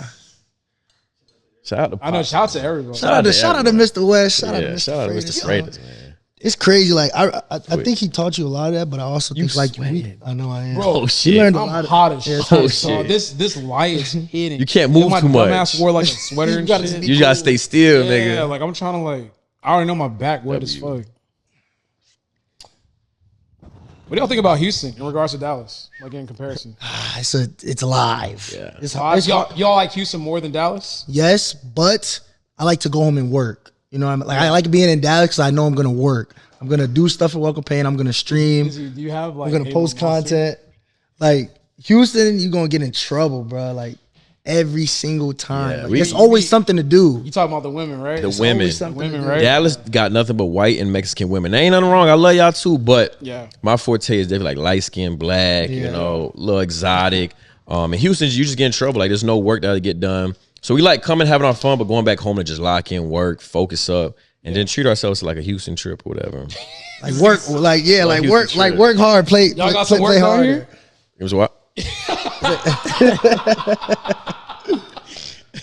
What's that? No, yeah, we working right now. We working right now. Yeah. Hold on, let me check this shit. Chaser's crazy. Monster chaser. Monster Chaser is crazy. Bro. Oh hell no. You know what's so funny? I remember we were having a kickback. We were getting ready for a club. I won't say no names. What he got going on, bro? You in and out? You either in or out, nigga? I hate when people are in the podcast like going all. Okay, no. So that was Ant just walking in. But I remember I was like I won't say no names, but we was at a party. We're getting ready to go to the club. Nigga did a chaser with pre-workout. Oh hell! That's what I'm saying. Like the niggas just take your ass home. Like I would have told that nigga go home. And I've seen it multiple times actually. Yeah, he said it, but I ain't gonna say it on camera. Take your ass home. That's what I'm saying. Y'all take the gym shit just a little too serious. Like, bro, just a little. Like, there's more to life than just the gym. I promise. Like, have some fun. Like, I feel like I love building up a physique because the average nigga just is little, scrawny. Like, and the women love it, and the men just feel intimidated by it a lot of times. You'll get pressed a lot. Men to give you crazy looks, but like that's where you can reward yourself. Like all the work you put in the gym, go enjoy it. Like take off your shirt. Like go get a raid. Like come on. What's a raid? Okay, a raid. Like I said, this is the link. A raid is having intercourse with a woman. Okay, like go. So yeah, we just say go get a raid, and like I used to just get raids, but I met him. Well, we re-linked up, and he was like, "Go get a new raid." Like, okay, you got that girl you've been smashing for a minute. Go get a new one, nigga. Like, so let's go get a new raid. Like, so that's lingo. You got some raids out here in Houston? I plead the fifth. I already know how it goes. I plead the fifth. So like, shit. Let's talk about women, bro. Okay. Let's talk about women. What's your take on like what's the role that you need to play in a relationship? We'll start wholesome first. Okay. the role you need to play. Yeah. Like which stage are we at? Like we at the talking stage. Let's say talking stage going into like you finna ask you to be your girl type shit. Okay. So the first stage, always keep a player, always be a gentleman, always be sweet, but don't do too much. Yeah. Like, you gotta feel her out, you know what I mean? Yeah, like yeah. you can't just go in there like, yo, I like her. Yeah. Like it's a lot of lover boys out there, which is fair. As long as you are self-conscious about that, like, yo, I'm a lover boy, I like her a lot, I'm gonna take her serious. Just be aware, like you jumped in that water fast, so you might get hurt. Yeah. You know what I mean? But talking stage, like I said, you be careful. Just be careful. Yeah. Okay, every time, because you don't know what she's capable of. And who knows, you really might not like her. It just might be something new that you're just attracted to. Are y'all paying for dates though? Absolutely. Yeah. A date is nothing. Yeah, nah. But that's what I'm saying. You got to like her to take her on a date. Yeah, for sure. So that's what I'm saying. It's a reward. Like I don't take like 90% of the women I deal with, they don't go on dates. You pull them to the P house. Yeah. Literally. Are you crazy? Like you have to earn yourself a date. Like We've seen in public with a bust down. no, that's what I'm saying. Like you really have to move proper. Yeah. And I think we were just talking about it today. Like I would like to get treated like I would like Russ. I would like a sassy king moment. Like Just one day. We talked about it. Yo, I'm gonna go. no cab, like One passenger. day. Pull up She in took me out. Exactly. What the fuck? Pick me up in the scat pack. Sit me down. Open the door for me. Yo. You know, give me the odds. Let me play what I want to play. Like I would love that, but I think the masculine role. I think you provide. You protect. And let her just be in her feminine energy. Like don't let her just let her be just a girl. You know. Literally. Say that again. Which one I say? The last two parts. Let her be a girl and in her feminine energy. Yeah. Yeah, for sure. Just I think niggas don't realize, like, bro, if you bitch made, you gonna make your girl turn into the man. come on, Yeah. P. But that's what I'm saying. Like, Yeah. and like niggas will let a girl run through them like a nigga. You know what I mean? I get it. You like the girl. It's a game. Either you play it or get played. Regardless if y'all want to acknowledge it or not, dating, relationships, dealing with women is a game. Yeah. Life is a game. Life's a game, honestly. And it's like, if you like a girl, you have to reserve yourself. Like you have to protect your heart. You have to play that masculine role. If you're up under a girl's ass all day, you're just gonna make her unattractive to you. Like she's gonna want a nigga that's like she has to chase, she has to work for, she has to blow up their phone and whatnot. So it sucks. Like don't get it twisted. Like I would love to be lover boy. You know, baby, I miss you. Let's cuddle. Like I would love that, but you cannot. Like you literally have to play player. Yeah, it's funny because like even with that, there's a way to play it. It's just you gotta. It's very like gray area shit. It's like little things that you do, bro. You can't like if you like on some because some girls be more player than dudes. To be honest with you, so you got to be very careful. Like you got to understand like there's certain things that I could do that could like fuck this shit up and like put her in the power position. So you just got to be very careful with that because I know a lot of dudes that won't pay for a date, It's weird. like split. Yeah. Oh. You don't need to be going on dates. Wait, say it again. They'll split on a Oh, date. that's brazy. Yeah. I'm not like if you broke, nigga, stay home. Stay home. You don't deserve Stay a home. raise. You don't deserve Or no find pussy. something else to do that's free. Yeah, like no take, fish. Like maybe take her on a picnic. Like go buy. Go fish, nigga. Like that bro, shit's go losing. pick fruit at the fruit patch. Like saying, like- I really don't feel like men be rewarding themselves with women. I feel like that is a reward. And like treat yourself when you feel like you're deserving. So when I am broke, fucked up, down in the trenches, my dick can't get hard. No haircut. I'm not. Nothing. No, you think I'm bullshit? I cannot. And I would like lean into that. Like I would not get a cut. Yeah. I would just only go to the gym. Oh, okay, I see what like you mean. I want to feel how shitty as I look. Yeah. I want to look as shitty as I feel. I'm sorry. Yeah. That's why I want to be with it. And a lot of niggas just be out here pop broke and going on dates. Yeah. You know, begging for pussy, and it's That's what like I was just talking about it earlier. Like broke niggas really ruin everything. ruin it. Like they ruin everything. Like just like nigga, like a girl like ask you like, yo, like let me get you something. You know what I mean? Hell I'm like no Yeah, thanks. nah, no like thanks. you keep that, I'm good. Yeah. You know what I mean? Like broke niggas just ruin everything. Bro. Yeah. Yeah. I feel like with dudes that win the split checks, like I don't think they realize, bro. You turn the like I don't care what girl says she finna split no check, nigga. If a girl sitting on a dinner date and you take care of it, she's like immediately. I don't give a fuck. Her shit water, bro. True. I'm just saying, bro. Like, let's be real. Like, you know what I'm saying? It's like, yo, that like she's taking the group chat talking about, yo, this nigga just took care of the check. Okay, but there's another layer to that. Yeah. Understand? It'll be a nigga that pick up the check and then flex. Oh, this shit was $300. It's whack. Oh, you want to see the bill, like, Yeah, no, and then that's pay it, but want to flex it? Just do it, like, just do it. Yeah, girls would tell you like that shit's a turn off. Like you sitting here like, I just bought you a $600 bag. Like, just do it. Give me You gonna some do pussy. it? Right? Like, please. Come on, man. Nah, but wait, Stop let me give you another Stop perspective. it. Let me give you another Okay. perspective.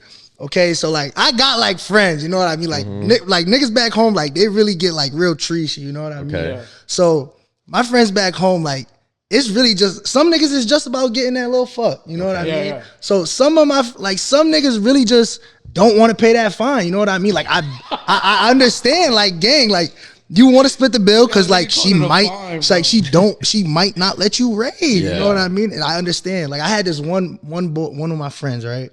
He took this girl out. He was starving, bro. Like he was starving, like hungry as fuck, want to eat. He took the girl out. She's eating at the table. She gets her meal. She's like, "You're not gonna get nothing." He's like, "Nah, I'm good." He's like, "Nah." He's like, "Nah, I'm good. I'm not gonna get nothing." Mind you, he's hungry as fuck. Starving. But they're talking. He's like, yeah, this bitch not letting me fuck, so I'm just not gonna eat. Right? Nah, So they just talking. He's like, crazy. yeah, I'm not gonna eat. True story. True, like real story. It's real life. So It's like, real life. she picks up the bill. She pays for her food. He doesn't fuck, and they just go about their ways. And like, What? Yeah. he's probably in the group chat, but feel me? Like, I understand that perspective. Like, you really just want to fuck. I get it, bro. Yeah. You in the young nigga mindset. I get it. I don't know. I feel like when it comes to like taking women out, like you have to look at it. It's like I'm giving her insight as like what it would look like if she were to like be accompanying me on this like journey. You know what I'm saying? So it's like that's not a smooth. Accompany this journey. I'm gonna use that. This journey of use life. this. So I feel like to me, you want to take every opportunity to show her that you're that guy. But you don't gotta flex in front of her. It's just like, yo, like I could take care of you just type do shit. this. Yeah, because I feel like when it comes to nature, like I don't care what the woman says, like they want to be and they want to have a man that can provide for them if the case presents itself, right? Like obviously I'm gonna provide for you and you get to chase like whatever like side dreams and goals that you have in life. But like if you go to a dude that's willing to split shit and do all that type of shit, I don't give a fuck I don't care, like any woman that's listening to this, it's gonna put you immediately into that masculine energy. Okay. So was your pops or your mom like, were they splitters? My mom is no, they're not splitters. My dad's like more provider. My mom is like very just like she wants to have her own. Like that's just her thing. Like she just wants to have her Independent woman own. shit. Yeah, like she's like one of my role models because like, she just wants to have her own. She wants to go get her shit. She wants to go get her own shit. Even when my dad was like providing, like she still went to like law school and like became a lawyer. That's So like hard. that's her own personal thing. But like now my dad was like very big provider. I wasn't allowed to have a job growing up, bro. Really. Like I had to make sure that I was going to school because my dad's like, I work too hard and I sacrifice too much in life for you to be working Fuck with it. while I'm providing for you. Hard. So, That's how I want to be. yeah. So do you have a woman now that you? Yeah. Yeah. Oh, so you got a girlfriend? Yeah, I got a girl. I got a wife. Damn. Okay. near. A Yeah. wife. Yeah. Wow. Yeesh. Wow. Wow. How'd y'all meet? Social media, basically. Okay. Yeah, back in like 2017. So were you lit at the time or like? No, I wasn't like crazy lit. I was already doing social media, but it wasn't to the extent it was now. No, yeah. So like, I'm not sliding in her DMs. No, you know what's crazy? I was on Twitter, and like I hit her up. Like I saw her. She's strong. So I was like, yo, like you killing that shit. Keep it up. Ugly. You're killing shit. Keep it up. Yeah, like- Nah, you want them niggas like a find girl? her. See, this is game to my young niggas, Yeah. man. If a girl posts her ass, don't slide up on that No, one. It's, sirski. it's Don't the do that. million niggas under that Yeah. picture right No, there. sirski. When she posted a little shoulder pump. Yeah. Yo, your shoulder's looking bolder. Ugly. Like, that's sauce, but continue. Ugly. But like, you know what's so funny? I didn't even realize how pretty she was. So I'm like, you killing it. So then I went to her, like I saw someone on IG. I was like, damn, the girl fine as fuck. I looked at her shit. I was like, oh, this same girl that was squatting. I was like, all right. So I just kept the eye, you know. I'm not trying to like respond to nothing because you know, like you just said earlier. I don't want to be too horny. Yeah, you don't want to be too horny. I don't want to. Don't wanna be too horny. right now. Yeah. So like, I played the long game and I just hit her up. I was like, yo, you like, you started flirting a little bit here and there because we both like do powerlifting. Just letting her shit, and then we eventually linked, and then we became a couple. Yeah, How long until y'all became a couple? Don't lie to me, Russ. a minute. Okay.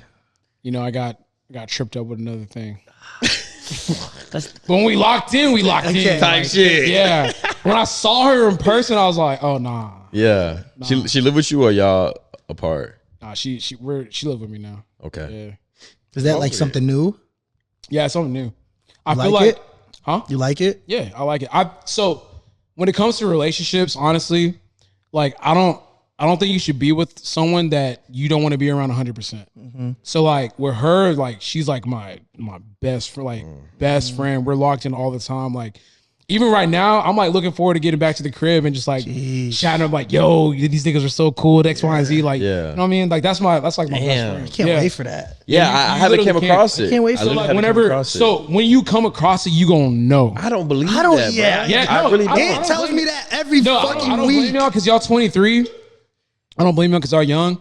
But when you run into that girl, like literally, you know off first rip.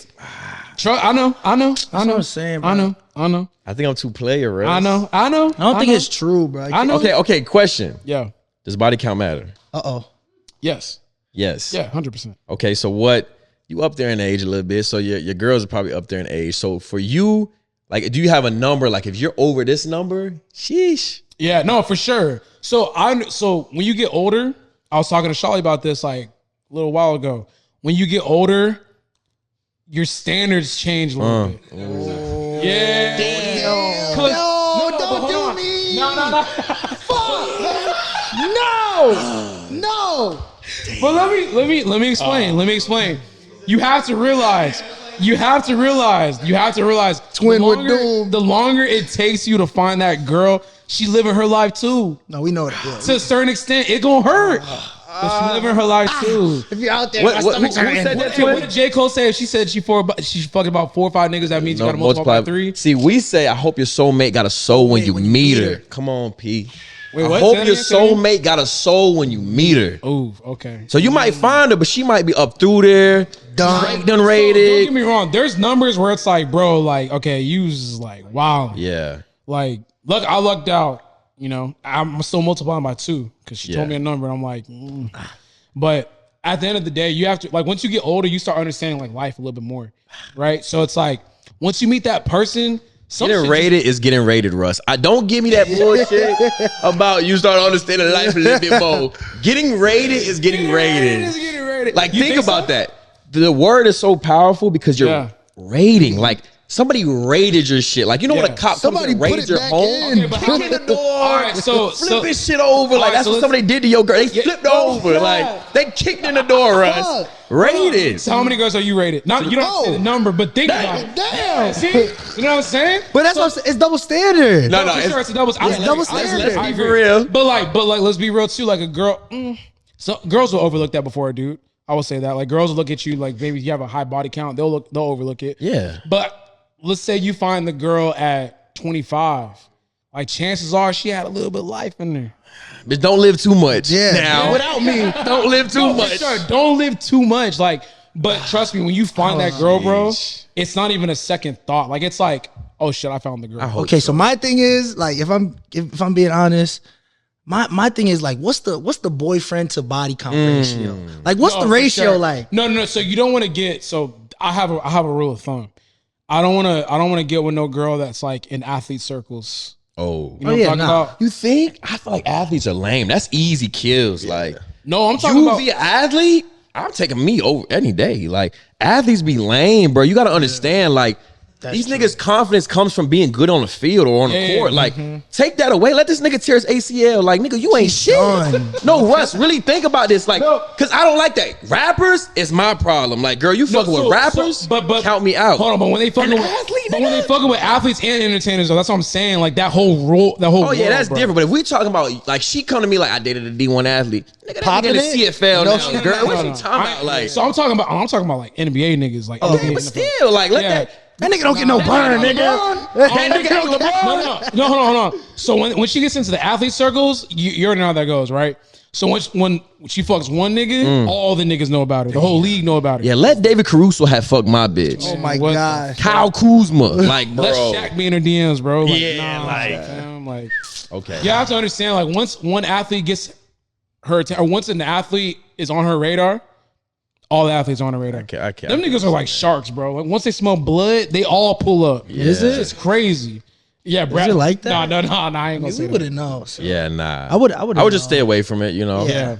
Spare myself. But I do think now that we're getting a little more clout, I guess, our bracket of women, our tier of women is increasing. So like the girls that I used to look at, now they in my DMs, I have a rule of thumb myself where I don't like girls' pictures. Like I'm off it. Like I think it's the worst thing to see your name in the light. Yeah, like that shit's and bad. girls love throwing in your face. You want every girl like it's like they're not fucking that's with just the worst. So understand, like I'm big on a girl. I might throw the follow, but as far as like DMing, you gotta do that first. Like you gotta show me that you want this. This nigga's on my way right now. Nah, yeah, you have to be, and that's Bro, and I don't do that swipe up on the story type shit. I let her let me know she's interested. You'll like the story though. Nah. It depends. It depends. Like it can't be like no selfie. It would have to be on some like. You can't slide in too many DMs. It would have to be on some shit that shows her personality. Okay. So like maybe she's posting a song or some shit.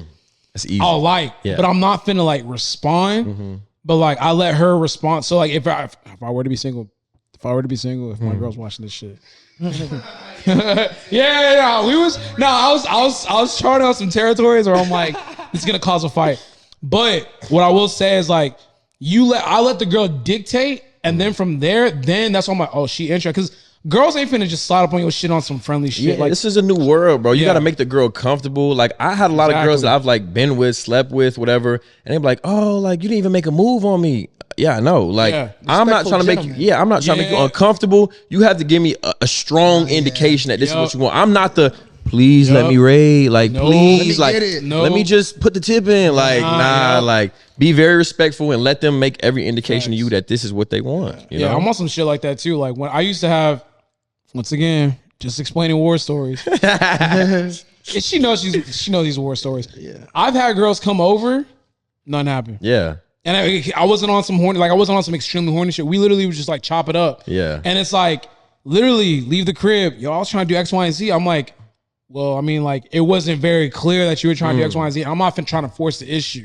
Like, I'm not hungry for it like that. Like, I would respect your time and all that type of shit. But like, if you wanted that to happen, I needed like a greener light. Yeah. Because I don't want you thinking I'm out here just like horny on some shit like that. Tap the gas a little bit. Like, don't be at the light just waiting for the tap the gas just like this. But it, like the energy, like it was more so like say certain things. Yeah, like we was vibing on some cool shit. There wasn't a need to like really force the issue type thing. I don't know. Yeah, like a lot of times they make that clear indication. I mean, I hope so. I'll say that every time. I would throw a line out. Like if nothing is there, I would throw a line out. Like maybe if you come in the house, you look good in that. Yeah, you want to take it off? Oh, we green. We green. We green. You know, you gotta throw that line out, but don't just be on some like what animes you into. You feel me? Like, you gotta throw a line out there for her to give you an indication. Like a lot of girls like men who lead. You know, I've always told dudes this: if a girl's willing to spend time with you one on one, chances are. I like that. Yeah, chances are. Yeah, because like, bro, you know how hard it is to get a girl to come to your crib. Niggas are creepy. Niggas are creepy. No cap. Nah. Like if she's coming to your crib, she low key like she wants you, and that's what I was thinking. Like, do you nigga like if she pull up to your crib, like she might want to get raided. Like she's trying to get raided. That's real. Yeah. So do you have a specific type of woman? Because you're a very specific type of man. So do you have a woman that you go after for? No, it's just most of the ones that fuck with me. To be honest with you, like I would say, I don't think I want to say this on camera. It's a safe place. Pussy. Say it, Russ. Fuck it. I'll say like I'm not particularly like into like white women anymore. That's fine. Yeah. Like I would anymore. Say like, anymore. Yeah. Okay. Like in my younger years, yeah. But I feel like I did like one of my exes was black. So like it was my first time dating a black girl. And I realized like I don't think I could go back. I don't think I like have an interest of like dating like white women. Yeah, that's fair. Just because it's more of like a cultural thing where it's like there's certain things that they just get and understand off rip. Yeah. And it's like it's not that like I'm not saying it can't happen. Actually, it will never happen. Be real with yourself. Ugly. Yeah. Just be honest. I'm out the game. Shout out to you. It will never ever happen. But like I'm just not. It's not my. Yeah, that's cool. You know what I mean? Like it would just be like a different scenario. Give me like a gym girl, a nice girl, like. You know what? Like I said, as I've gotten older, as long as you fuck with me, I'm good. That's not enough because girls be Actually, you know what? Let's be you know what? Yeah, let's be specific. I don't like friendly girls. What? Really? Friendly girls, nah. Like if a lot of niggas or a lot of people in general have access to her, that's a turn on for me. Man, give me the nice girl, bro. I don't give a fuck. Nice to me. I need yeah. But I need a nice girl, bro. I ain't gonna lie. So it's different. Like my girl right now, like she's not like she's friendly, but she has this aura about her where it's like you're not finna just pull up and talk to her type shit. So like she has like this wall up to where like if she lets you in, it's because she fucks with you, but she's not super friendly. So it's like she's not just gonna be chopping up with like random ass people. And I personally like that. I don't like a friendly ass girl where it's like everybody got access to her to a certain extent. I feel like I was on some young, like when I was younger. Yeah. Like now these days, like nigga, girl, you need to be a good person. Like I don't like a mean girl. Like if other girls don't like you, like it's like if you have no female friends, that's a strong indication you're a bitch. Sure. Yeah. So it's like with me, there's a lot of gray areas, right? Because you got to toe that line. So with her, she's great, but she's not finna give herself up to anybody in that respect. Like she's not finna go around just talking to anybody. Yeah, I think we also have a different dynamic as well because we live with 5 of our best friends and like these is not best friends, these are brothers. Like you have to get along with my niggas. Like a lot of people look down in that like, bro, it's your girl. Like my dad, he was like, bro, you live in a house with 5 niggas. Like what girl's gonna want to be in that environment? I'm like, a lot of the girl that I need, the right one, like you have to get along with my friends. And if you give off this bitchy mean girl vibe, come on, what is we doing? No. So that's another thing too. Like I said, to that point, I don't like a mean girl. Yeah. Right. So like when I bring around my people, like you got to be able to fuck with them and hold conversations. Okay. So that's like one of the things that turned me on about her. Just like when she's around my homies, she can hold her own. So she's smart. Yeah. I can't fuck with no dumb person. Yeah. Hell no. I don't know. Maybe that's like me personally. I like teaching girls stuff. You do? Like I like a low key, just a little bird brain, just a little bit. Like okay, look, you talking to black intelligence. Okay, let me show you something. I can't. Just a little bit, not too much. You know why? Because girls, I be around my girl too much. We have too many conversations about shit. If I sense that you stupid, I'm turned off. Like I just don't like it. Like we have way too many intelligent conversations about like politics. Relationships, like I got her into sports. Like she's not closed-minded enough. You know what I'm saying? To like not get into different shit. At this point, like she loves greatness. She loves learning about shit. So it's like I like that because there's like an intrigue and like I could teach her things, but like she's smart. Yeah, but I can't. I just me she personally gotta be like in the middle. Like it's certain things like she could teach me like like I'm not really good with like emotional intelligence. You know what I mean? Like I didn't grow up with my mom, like no girls really. Yeah. And my aunt is not very emotional. So like that is something I'll look for in a woman. Like, okay, she teach me a lot about like, yo, like how do you think that made me feel? You know what I mean? Like that'll be like, okay, I fuck with that because that's something she's putting. That's a great question. What's the biggest lesson that a girl has ever taught y'all? Y'all so young. Because I think don't put nothing past a person. I think I went through my first heartbreak when I was 20 years old, and like it was this girl I was head over heels for, the first woman I loved because I was a player my whole life, and it was like the first girl I invested in, and she took my ass up through there, and it was the best thing that's ever happened to me in my life. On God, she took me up through there, like she did me the worst way. You feel me? So I just feel like that was the best thing that ever happened to me. It made me a man. It taught me that.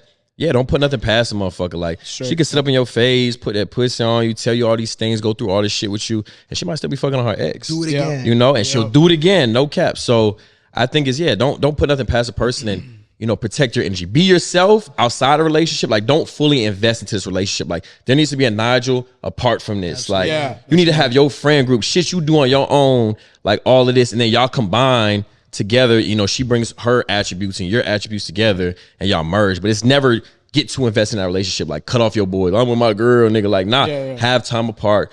Don't go to the gym with her if that's your thing. You feel me? Like I think mine is like you need to have boundaries. Like boundaries are like you need to have them every single time. And another thing is like when people show you who they are, believe it every single time because it's hard for somebody to change. Like it's very hard. Yeah. I can't wait for y'all niggas to find the girl that's the one for y'all. One question Where y'all at?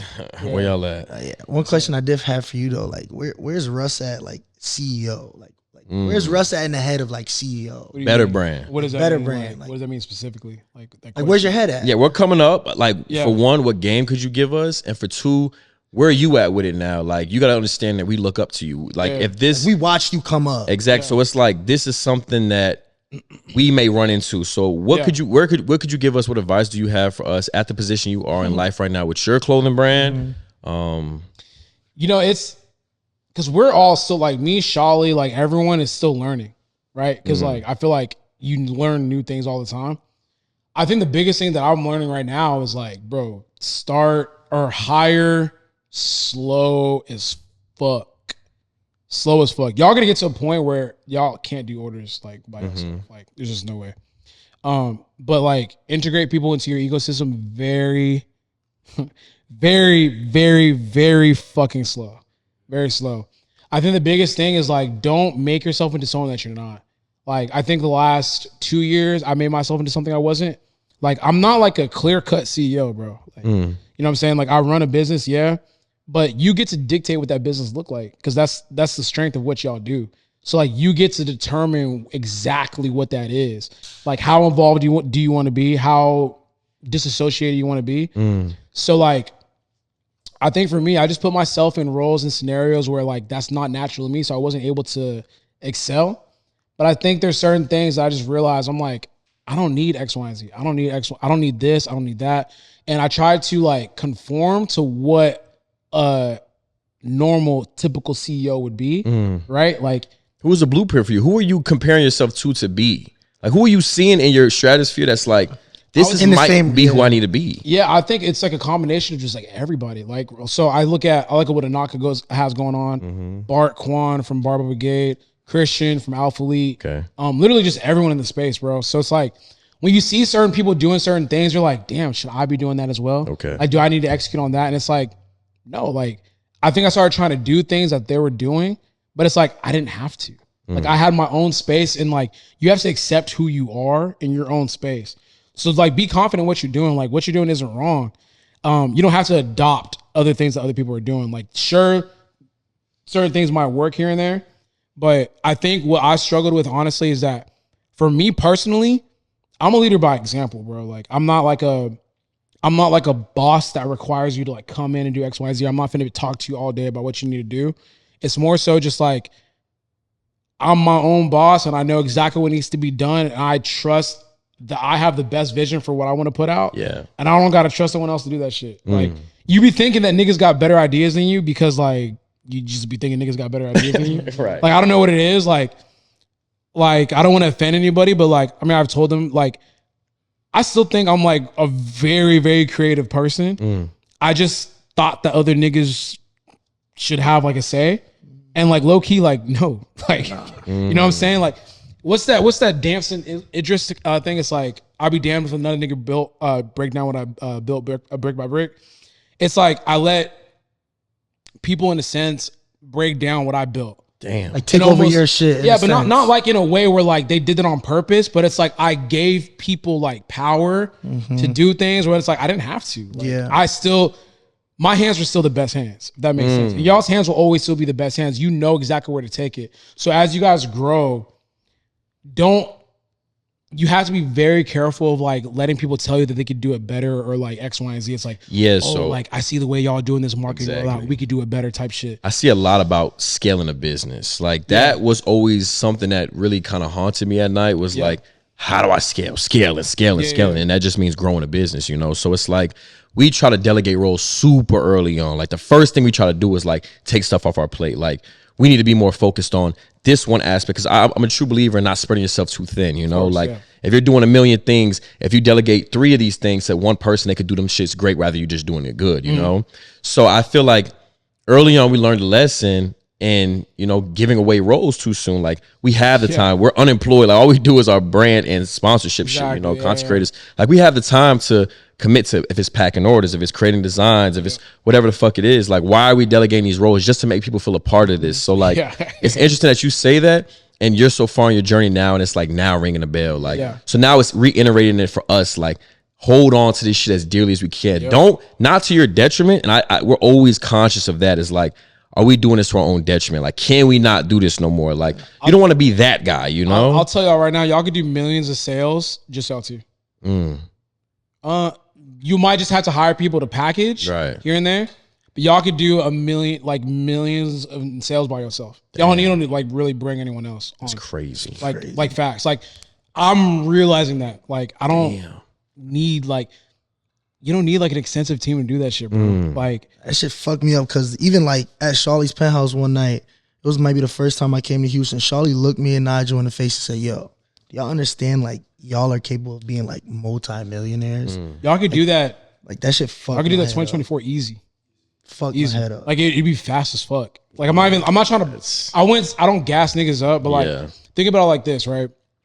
Y'all did a pre-sale for 80K on a tee.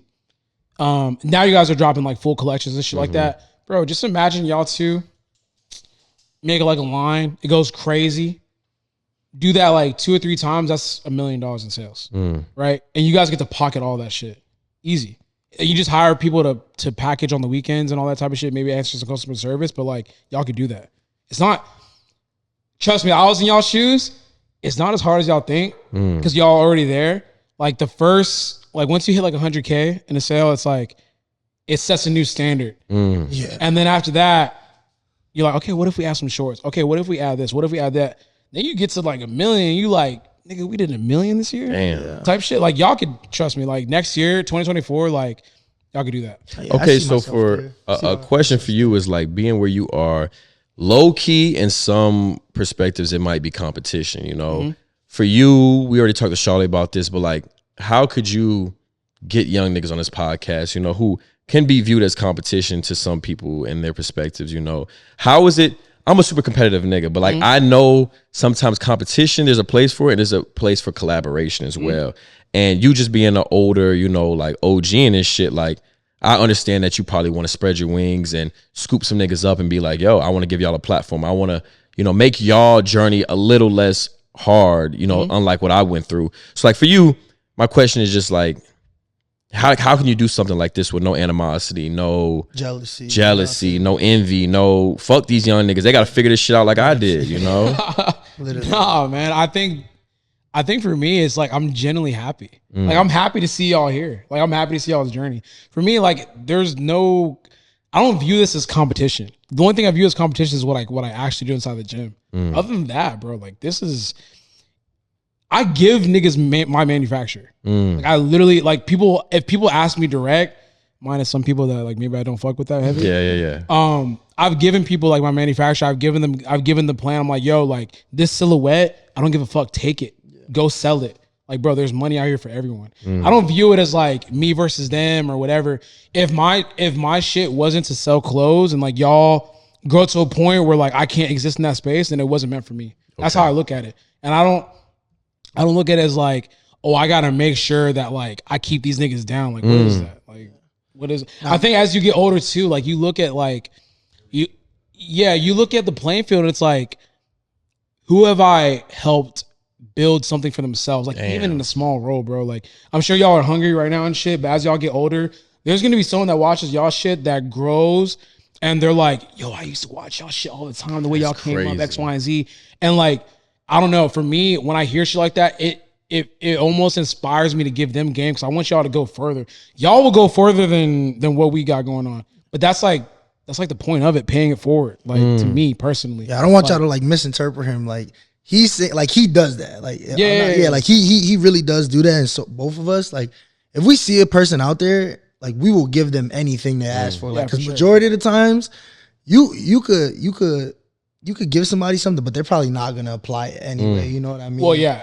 Like so it really doesn't even matter. Like you could like you could hear what I'm saying, but you don't really feel me. You know what I mean? Exactly. That's I think too. Like when it comes to y'all already doing it. That's the biggest thing, right? Because there's some people that haven't even fucking started, right? And want to ask me like, how do I do X, Y, and Z? I'm like, you haven't even started. You haven't even begun your journey. Like, you haven't shown me enough to like want to waste my like. energy. There's niggas that talk about how do I stay motivated. What kind of fucking question? Yeah, I hate that shit. That's like my biggest pet peeve. I'll be telling niggas it's like, just quit. No cap. Just quit. Nigga, like, you're a fucking asshole. Are you dumb? Like, You damn, don't got bro, what it's it like, takes. You I'm don't like, got nigga, what when it takes, I was fucking starving and like I was eating potatoes every day for food, nigga, I wasn't asking people how to stay fucking motivated. I needed this shit. Like, I had to work. So it's like, I love that. yeah, it's like I don't know. This generation, bro. When you ask me like how do you stay motivated, for me it's like a ticking time bomb. Like, you're only gonna be in this shit for like another couple months. I love that shit though, and I tell them all the time. Is like a lot of people get mad, like this shit's oversaturated. This shit is too many people in this game. You know, like They're pussy. That's an excuse. I think that is the most beautiful thing. Like the oversaturation of the clothing brands, of fitness influencers, the stars shine even brighter because you know what that Forces whack you. shit look Yeah, like. forces If there's you to 3 say that. niggas who's all fired this shit, it's hard to tell like who's the top dog. If it's 100 motherfuckers that suck ass and there's 3 that are on that, you know, they shine 10 times brighter because you can now appreciate the sun because you've been through the rain. You know, like you know what that shit's like. So I definitely think like. I don't know where the fuck I was going with that. I just got crazy real quick. No, clip that. I'm with you. I just feel like I feel like people be on some pussy shit. Like, Yeah. it's just like they want to be coveted and they want to be like kind of like just like brought through without having to face that fire. And it's like, bro, like at the end of the day, like you got to grind through some shit to see, like you said, the sun and shit. I just feel like people want. I just think niggas want to make. I just think people want to see. Yeah, like people want the other people to see like they're doing something. You know what Yeah. I mean? Like, I'm doing something. Look at me. Yeah. I'm trying something. But Yeah, you you really can't, not do really. that. If you gotta tell a motherfucker who you are, you're not him. You feel me? Exactly. You're not him. Like Yeah. I've always been like, I don't call myself the GOAT. That's what my niggas call me, or that's what my people call me. You feel me? Like, let people dictate who you are. Just be yourself. Like, Yeah. give the best version of yourself. Do what you can, and let the people decide. Like, if they think you whack, nigga, you whack. Like, don't be like, why do people think I'm whack? I'm shadow banned. My content's not popping off. Bro, your shit suck. Like, let me be the first to tell you. Like, be real with yourself. A lot of Yeah. motherfuckers cannot look in the mirror, be introspective, and be like, bro, I'm ass. Like, this ain't for me. Improvise. Yeah. They see a motherfucker doing it and doing it well, and it's like they think they can do it, but be for real, you cannot, bro. You know, it's so cannot. funny. Like over the years, like I've been doing this shit since like 2016. Like I started in 2016. So it's like as time has gone, like you guys may experience this too. Like when you like, what is it, 20? That's like 7 years in now. As time changes, you need to adjust your shit. I've seen so many people come and go. Yeah. Like I'm talking about, this shit used to be popping, but they just couldn't adjust with You the gotta time. move with the time, Bro, they just completely fell off and disappeared. And I'm like, that, like, my time was gonna come for sure. Maybe, I don't know, but like, I'm gonna always adjust. I'm gonna like Make an attempt. You gonna go down swinging. If I'm gonna go out, I'm gonna go out swinging. I fuck with that. Exactly. I related to Drake. Like get stronger. that nigga Kanye, Drake. Like there's certain artists in the music industry who just evolve. Like you listen to old Drake, it don't sound like new Drake. And there'll be some dickheads you be like, I miss the old Drake, but he will not be popping if he was still the old Drake. And like there's also like little things to stay like in the mix. Like what Drake took from Jay is that they do collabs with new artists.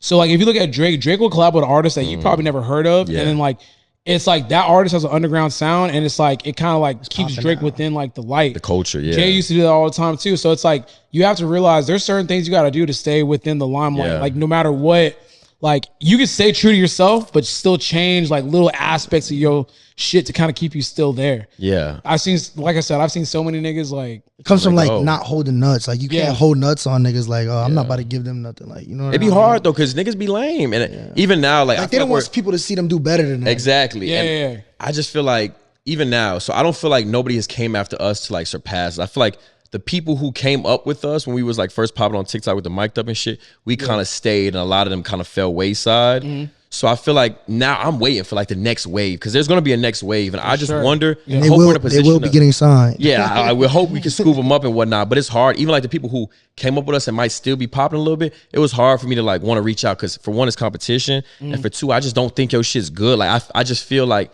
longevity is such a beautiful thing. Like that's the biggest teller of like success is longevity in this shit. Like you could be popping, you know, a viral moment could happen tomorrow and you could be lit for the next 3 months. It's about longevity. Like your brand, a knock of power hitting 5 years. Like in the grand scheme of things, 5 years ain't shit. Like that's a fraction of like, you know, the history of what you can do, you know? So it's like, it's we look at the new dudes and the people who might be competition, and we reach out to them. We, you know, show some love and be like, yo, I see what y'all got going on. Do I respect it? Not so much. I think you're getting it a certain way. Like we're getting this shit authentically. Like you might be burning out something that's super trendy right now, or you might be burning out something that has, it's different things to it, but we'll extend that, you know, olive branch. And I would say like the biggest thing is like, I mean, finding people that you genuinely fuck with. You know what I mean? It's rare. Yeah, no, it's rare. But also it's like, you gotta look at yourself kind of like a grandmaster, like you playing chess, bro. Like you're looking at this piece, you're like, all right, I'm looking at this guy right now.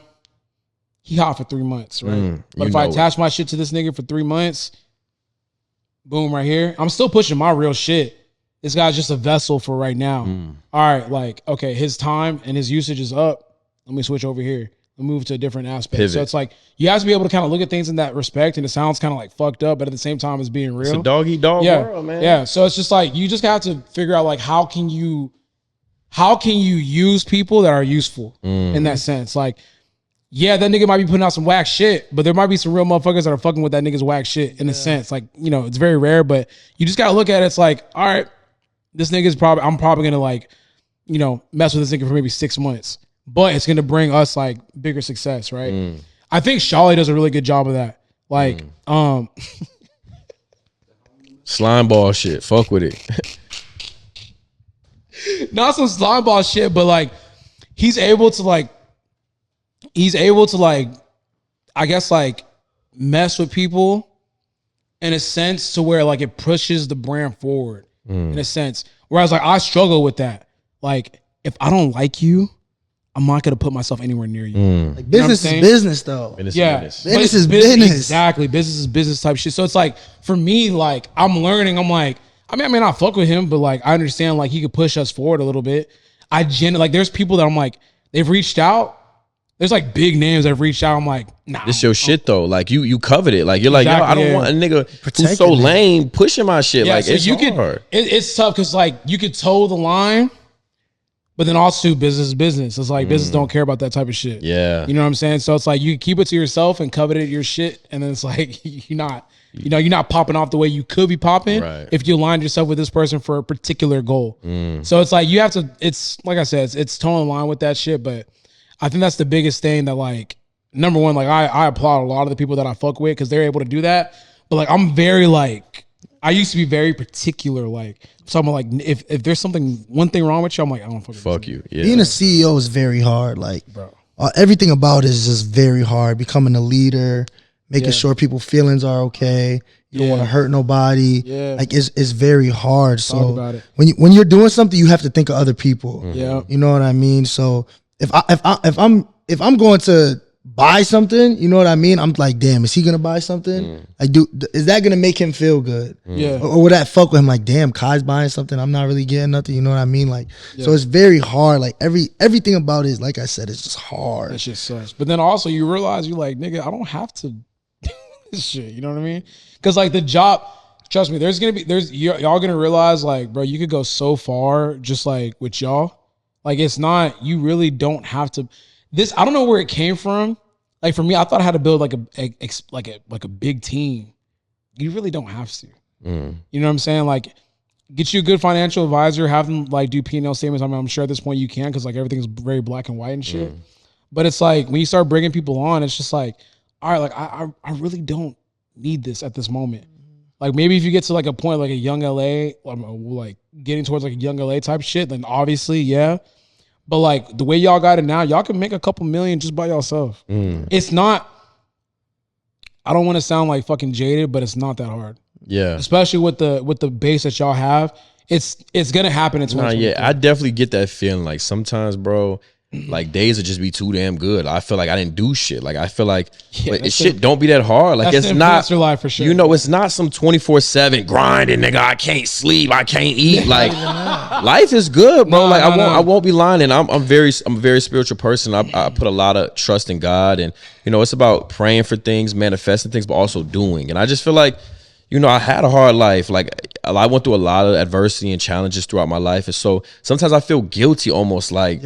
You know, survivor's remorse, it feels like sometimes that, damn, like, Is this for me? I made it out type shit. Like I bet y'all have these days where like you look at the maybe like the Shopify or whatever y'all got going on, and you're like, nigga, we made X, Y, and Z today.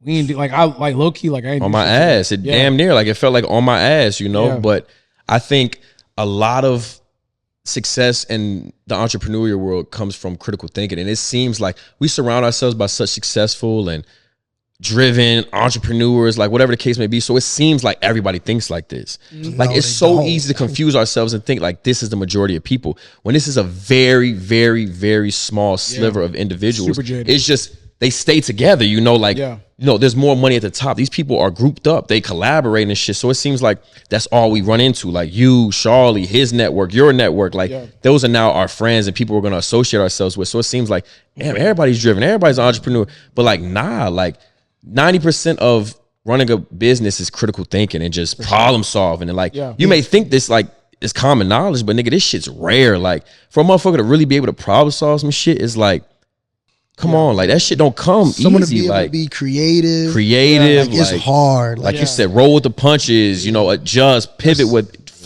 you know, trends and shit. Like, have y'all ever had any? How old is Welcome to Pain? Was it this year that y'all started it? Yeah, October makes a year. October. Okay, Yeah. so like, have you guys had like any crazy like, not L's, but like stressful shit like with drops? Yeah, or, what? Every drop, every single fucking Oh, I drop. thought he was talking about like L's, like, money-wise. yeah, No, nah, he was nah. talking about like L's. We've increased each drop in every aspect, but like for sure. Like I do the designing, I do all the creative direction, the graphic design work and whatnot. That's my forte. So it's a bittersweet thing because when that design hit, nigga, it hit, and you just feel so proud to see motherfuckers in it and really appreciate your work. But we got an inventory at the crib just sitting. And so I see them boxes of shit like, damn, nigga, you swung and you missed. So I think that's like an L. But as far as you'll make it up on sales. Right. So I feel like L wise, like every drop, this manufacture fucked up or people Nothing ever fucked up goes their perfect. address or, you know, China's not letting you know when this shit coming in. They got a typhoon going on. Like, nigga, what are we talking about? Like, it's always something. And that's what we learned. We talked to a lot of other entrepreneurs, Charlie. I know you could probably tell us the same stories. Like, nigga, to this day, I'm still going through shit. Horror stories. Man. Yeah, like horror stories. That's that's another thing too. Like we thought like at one point, like shipping, all of that stuff will be perfect. Never got to that point. We're like, okay, fuck it. Let's just dip our hands in something else and try something new. Yeah. It's gonna continue to like as it'll never stop. Yeah, it'll never stop. It'll get worse probably. perfect is not real, but as close to perfect is my thing. Like let's get as close to perfect. I'm not expecting perfection, but let's get close. Like let's try, you know. Yeah, no, y'all on the right path. I feel like what I like about y'all is that like, yeah, you guys are sponsored by Naka and shit, and like you guys have your own sponsorships, but like past that, I think what people are missing in the influencer space right now is building something of their own. You know what I'm saying? Like Better and Anaka exist because we were retroactively making that shit while we were making money from other companies, right? So I see a lot of people like, they sell their souls to these companies, but have nothing to build for themselves. Yeah. And that's the biggest thing, bro, because like these companies, like I've seen people be the face of Gymshark like a million different times. I've seen people be the face of, no. Jamal's in the background. Caught a stray. Jamal's like, what the fuck? You taking shots? No, but I'm saying like the importance of building something for yourself because like, because at a certain point, bro, like, look at Steve Cook, man. Y'all know who Steve Cook is? Like, exactly. So like, Steve Cook was like the face of Gymshark, the fucking face of Gymshark in like 2016, 2017-ish. And like, now he's not the face, bro. You got other faces of Gymshark now. And like, and to Gymshark's credit, like it's going to be another face like in the next like 5 years. So you have to make sure you got something to show for it for yourself when you build something that you got for yourself. And you guys are already on that path. Like I like how you guys started off already. It's like, nah, fuck that. Like we're popping now. Let's build Welcome Pain, but also like build with like a knock and like other different companies like that. You guys are on the right path, bro. That's what I'm saying. Like in 2024, like if y'all play our cards right, 2024, 2025, like y'all see like 1 million in sales for sure. Like 100%. It's not that hard, especially when I saw like how many people fuck with y'all shit. Like it's easy. Damn. What do you think? On the right path. What do you think is like an obstacle that I feel like there's a huge challenge that is forthcoming, and I feel like I can't know what it is. So like, if you can give me some insight of what to expect when, because there's a hump that you got to get over, and a lot of people hit that hump, and that's where they fail. So I feel like there's going to be a hump, and I feel like we haven't touched it yet. What is that? Like, what does that look like? Pushing outside of yourself. So What was like that? pushing outside of yourself. Okay. So like right now, you guys are probably running on just like Nigel and Kai, which is great. It's gonna get you far, but to start hitting those like bigger numbers, you guys got to push past and get your eyes or get people's eyes on y'all shit that doesn't follow you. Like there to this day, there's people that don't even know I own Better Brand. Yeah. Like so, like you just gotta, like I said, that means attaching yourself to different influencers, sending your shit out. Like, why not when you have a drop coming up? Like the people that y'all fuck with, why not send them Get it out packages? to them. Yeah. We've Send them done that. shit. Yeah, we've definitely done that. So keep doing that. If y'all, you might see like a fine ass girl, you're like, yo, I want to send you some shit. Get her rocking that shit. Y'all got a 50-50 audience. Like, why not start making like some things for like the girls to wear? Like, y'all gotta, bro, 50-50 audience is pretty crazy. When y'all said that, like I was gonna touch up on that. I got like a 90-10 audience. Damn. Yeah. You're not sexy, gang. Like that just come from being sexy. Yeah, like, but when y'all said that, I was like, bro, 50-50? Yeah. I don't think y'all understand, like, women are the ones that will drive your business to the next Come level. on, we know it. Yeah. No. We've been Girls are buying shit for their boyfriend. They gonna spend that money, man. Because they be saving it. Yeah, So exactly. But think about if y'all create something for the girls to wear. Yeah. Like, they probably finessing off the shit y'all already dropped. Just drop a tee for the girls. So the thing with that, man, it is the hardest thing to please women, bro. Like, is. in every capacity. But- like, see, this is what I'm talking about. You drop some shit, or you start like sampling some stuff. yeah. Send it to a girl. Send it to a girl, and that girl's gonna post it, and she's gonna show that shit's wavy. So then from there, her base is gonna start saying, like, yo, I fuck with that Welcome Pain shit. And they're gonna start buying. Okay. Now you have a whole different demographic. Right. Right. So I just say play into that more, bro. Like Okay. the hump that y'all gonna experience is just like the extent of what your following is, and then start creating shit. Because for me, like you said GBT, to me that was limiting. Like GBT, first of all, that's not like a super wavy thing to say. Like I'm gonna just What be made, real. so what came about that? rebrand. Like, yeah, what was the 'cause rebrand? GBT's from? not, bro, like when I'm, like I said, when I'm in a circle with different entrepreneurial friends, like, bro, saying GBT is like, You felt stupid. it's not wavy, bro. I feel whack. Really? You had a great rebrand, by the way. Appreciate it. So it's like when I say better, that shit just hits way better, bro. Like, and it still accompanies the same type of like standards that we had before. It just packaged different, you know. So it's like when I say better, I could sit in a room full of like wavy niggas and say like, oh, like I own Better Brand. Like, oh, what's that? Like instead of saying GBT, that shit sounds like LGBT.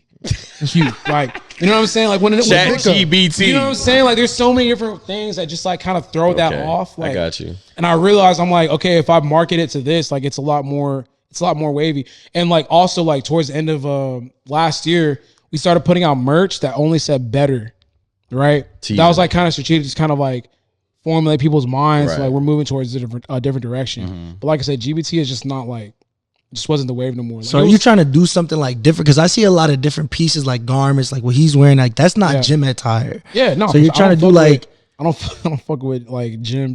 So gym shit, like yes, like we have our hand on that, and I understand our base is gym shit.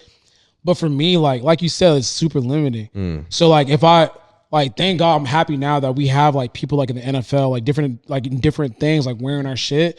But I feel like that's only because like we were able to like escape the gym shit.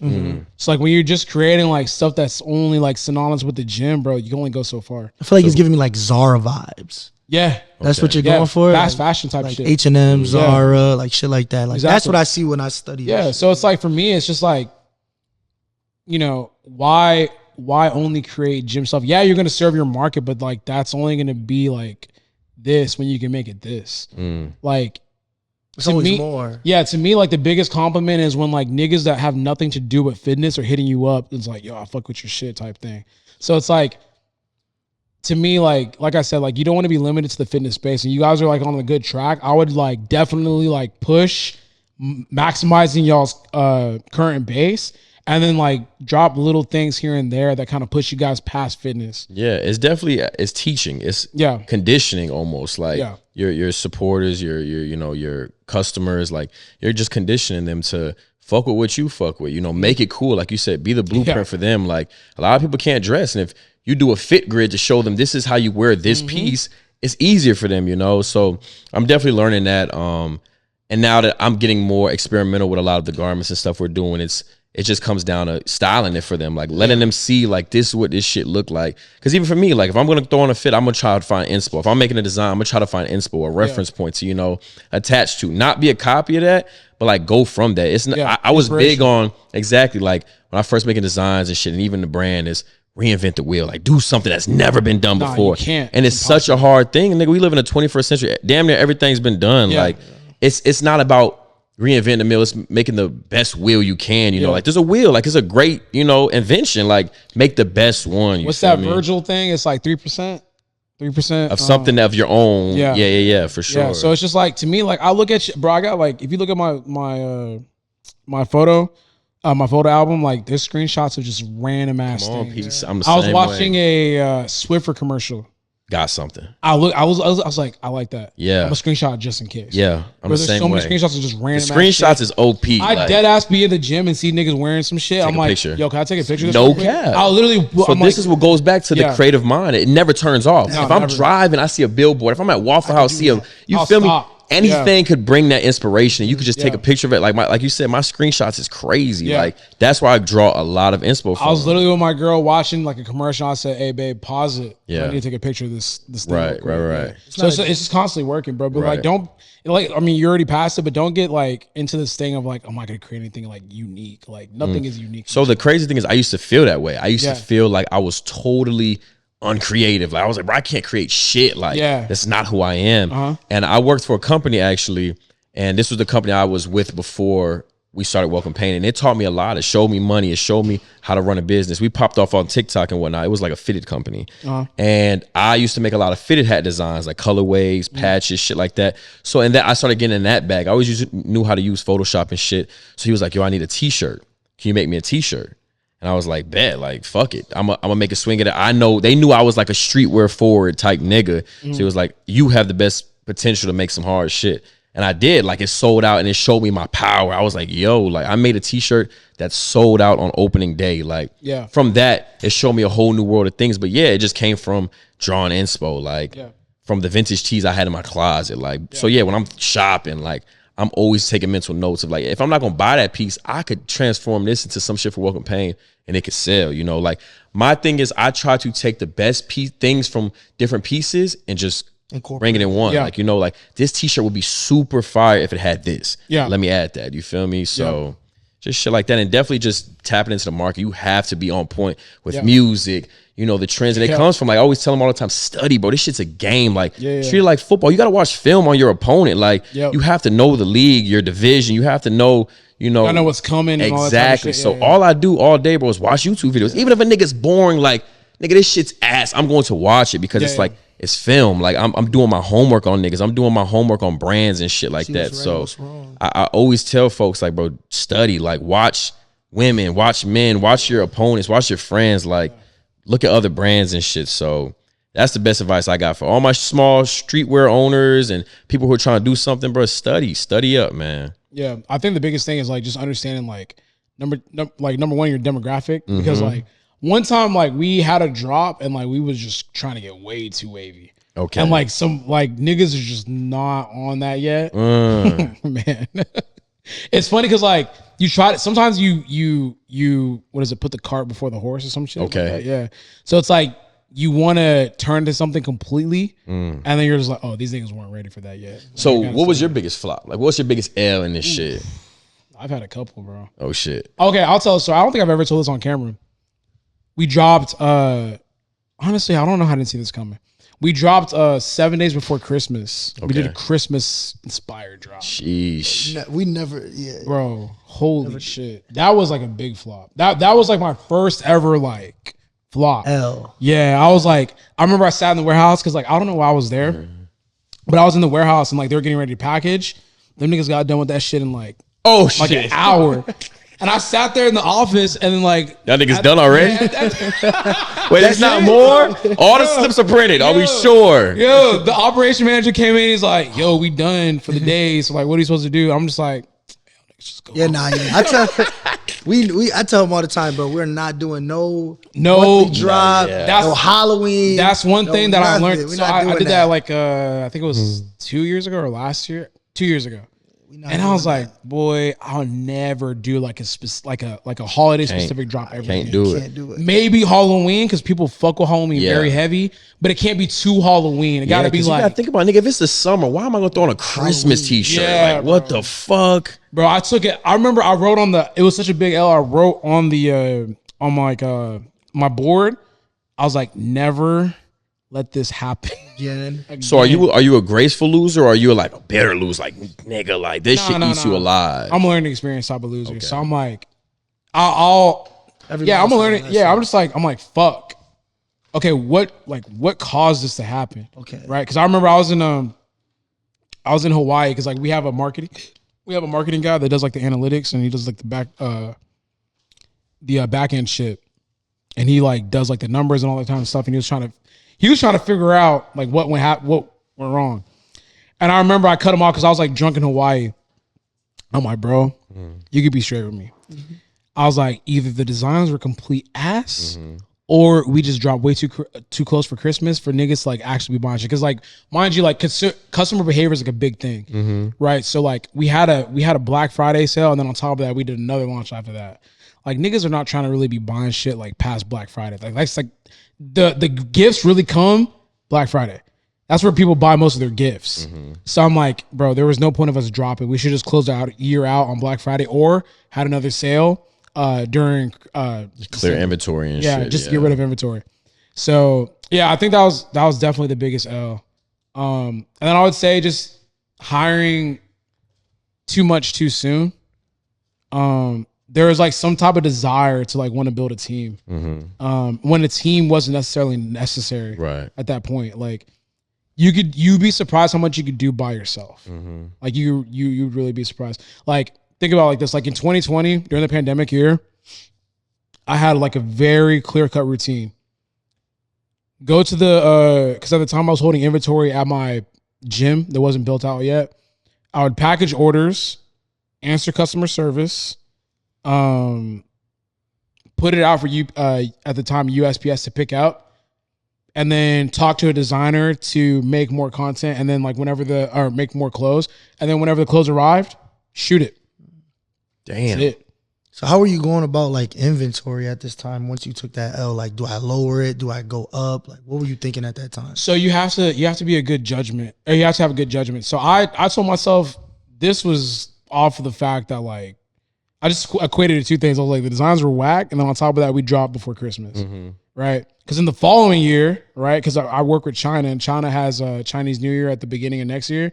You have to load up for like 2 or 3 drops, Right, because they're gonna be gone for a yeah. minute. So like you have to like almost empty the tank to add inventory, right? So I just looked at it, I was like, I mean, shit, the growth is there because like before like Black Friday, we had like a great sale, but scaling wise, I'm like, I know we could do more because we sold out so fast. So it's like, okay, order more, but just like a little bit more, right? At the beginning, I always aimed for sellouts because like that's just like a good indicator to a certain extent. It's like, okay, like we sold out in 10 minutes. Okay, we sold out in 20 minutes. Okay, we sold out in 2 hours, X, Y, and Z. So it lets me know to order more.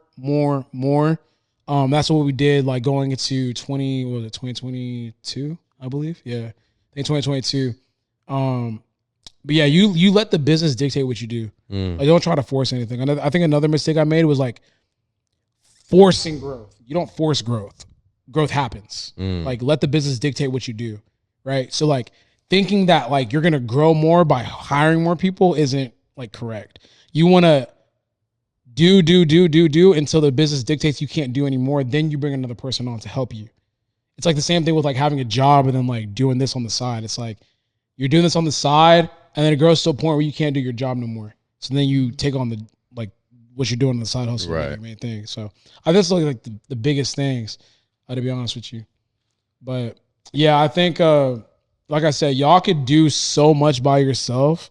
You don't have to, outside of like the designer and someone to shoot this shit, y'all don't need anyone outside of this. Right. To be honest. Like say no more. Yeah. It's just a thing that like niggas getting fired, gang. Yeah.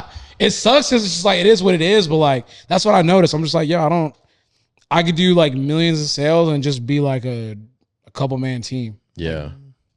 Do you find trouble in, because for me, I want to say I have a one-track mind, but it's very hard for me to give my all to multiple things at once. Like I'm super all-in person. So if I'm focused on personal content, that shit's gonna bust, but my other shit's gonna lag, like the business side of things or the personal relationships I have is gonna lag. If I'm super locked in on the business side, I'm not posting content. You know, I'm not in the lab cooking up great videos and shit like that. So I feel like for you've had success a lot in both, and I remember vividly like when you made the switch over to TikTok, because you was on some weird shit like hating on TikTok niggas like. No, I was. Then you started doing it. You were killing it. Like to this day, like your videos are good. Like especially being at your age, like I feel like a lot of niggas cannot just jump in that field. It's a very old. Okay. Was that Young crazy? niggas will call you old. No, yeah, like it's not crazy because like no, you're right. So like people don't take the time to study TikTok. So like before I started making content, I was on TikTok a lot. So like I'm learning. I'm like, okay, like what's the vibe? Because like I'm a Twitter nigga. So like I be on Twitter and like you have to study Twitter, bro, to understand what you still on Twitter to this day? Yeah, to this day. Twitter's my favorite app, bro. Oh, you're crazy, bro. Twitter's the best app. Twitter is like it fell off. Like hell no. And Twitter ain't what it used to. What it used to be. No. Okay, back in like 2013. Yeah, like Twitter was crazy. Yeah. It's not peaking anymore, but it's still good. Nah, it's still good. Yeah. TikTok is like probably better. You can't spend all day on Twitter though. Nah, you can. Hell no. You can. Yeah, you have to follow the right people. Hell no. And also you have to be in tune with the right like trends. The algorithm's not even that. TikTok, you could spend an entire day TikTok on is different. TikTok is different. Yeah, TikTok, I'm not gonna lie to you, TikTok's algorithm methods or whatever the fuck they be doing on the back end, best of any social media app I've ever seen. Not even close. Right. But for me, like you said, at my advanced age, bro, I had to take time studying TikTok because like I be looking at shit, I'm like, oh, what the fuck are these niggas doing, bro? Like, what is this trend? What's this sound? Like, I don't know what this shit is. So like, I take time to understand, like, okay, like this is popping off right now. What's going right now? Like, what I got to do. So like, it was a combination of doing organic content and then understanding trends, right? So like now it's popular to do. Now it's more beneficial for you to do like more than a minute long videos, right? Yes. Like 60 seconds plus. Algorithm is gonna bless you. Yeah, it's gonna bless you, right? But then there's also value in doing like trending sounds. Like, okay, you don't want to sell yourself to do like some stupid shit that's outside of what you normally do, but you also want to flip the trendy shit to something that you do anyways. Put your own swag on it. Yeah, so it's like a little combination of that, and there's also like just adding the value of like, I know this is not gonna pop off, but people are gonna also see my personality and like understand like who I am as an individual and invest more as to who I am. Yeah. Right. So it's like just finding that balance and like understanding like what I'm doing when I'm doing it. Cause TikTok, I'm not gonna lie, like I was a hater for sure. Like you're right. Like I was like, man, this fucking stupid ass app. And then when I finally got on it, I was like, now niggas come up to me, it's like, yo, you that nigga from TikTok. I'm like, what? That's crazy. Fuck? Like, So what kind of guy were you like before posting content, like social media? Before you was Russell or he. You feel No me? way. y'all niggas came No on the way. pod and started interviewing me type shit. I was it's weird. Like I'm serious, but also I'm like a nerd at the same time. So like when I go to the gym and like Izzy and Jamal could attest to this since they're like in the background, like when I go to the gym, I don't talk to nobody. Like What? yeah. No. Are we sure about that? No, because we went to Corrupt the Strip. I've seen both. I'm not gonna lie, I've seen both. Yeah. I've seen on some, don't talk to this nigga. This nigga look like he in that mode. He in that mode. But then another time where you just calling niggas out. Y'all niggas ain't on shit, bro. Y'all niggas not moving no weight. Y'all niggas like you be on that. So like it depends. Like the day really depends. Like if I'm doing some shit like that, I'm trying to like. I'm like doing that to hype myself up in a sense. Like maybe I don't like honestly. Days I do that, I probably don't feel like training. Okay. So I'm getting myself geeked. So like if I'm talking to Izzy, I'm like, man, they on that bullshit today. Yeah. These niggas don't want it. I don't want it. Like, you know what I'm saying? Like Reverse I psychology. but I'm like saying it out loud to like geek myself. I But fuck like with it. on the days where I'm serious, I'm like, to me, like I come in, I enter a flow state as an athlete. So like you talking to me takes me out of that flow state, and you're gonna really frustrate me because I'm like, bro, like I view myself as an athlete still. Like I'm an influencer, yes, and like I do social media, but like athlete first, because like what I do dictates like everything else. Your success matters. Exactly. Like, so like what I do in the gym is like I need to do it. So like me being focused is the difference between me hitting like 785 pounds on squat to 705 on squat, which is like a huge difference for me and my content and like what I do, right? So like I'm competitive and I'm an actual athlete for what I do. So it's like the gym for me isn't like funny. Like it isn't like fun. Like it isn't like shit in the game. Yeah, it's like, work. Kind of like what you said earlier. You said like you guys get in a flow state. Like I literally get in a flow state when I train. That's hard. So like if you talk to me, you interrupt that flow state, and then now I'm like, why the fuck are you talking to me? Because I literally just reached like this state of like peace, like in the gym, and you just fucked it up. It better be for a good reason. Yeah, that's why I get the way I am. But like, yeah, the only time I talk is when I don't feel like being there. To be honest with you. Okay, that's hard. I fuck with it. Like me, like right now, like you just saying all that, like what Drake said, like 23 going through a midlife crisis, like 'cause I'm like in between like the content and just becoming like the ducked off business owner. You know what I mean? Yeah.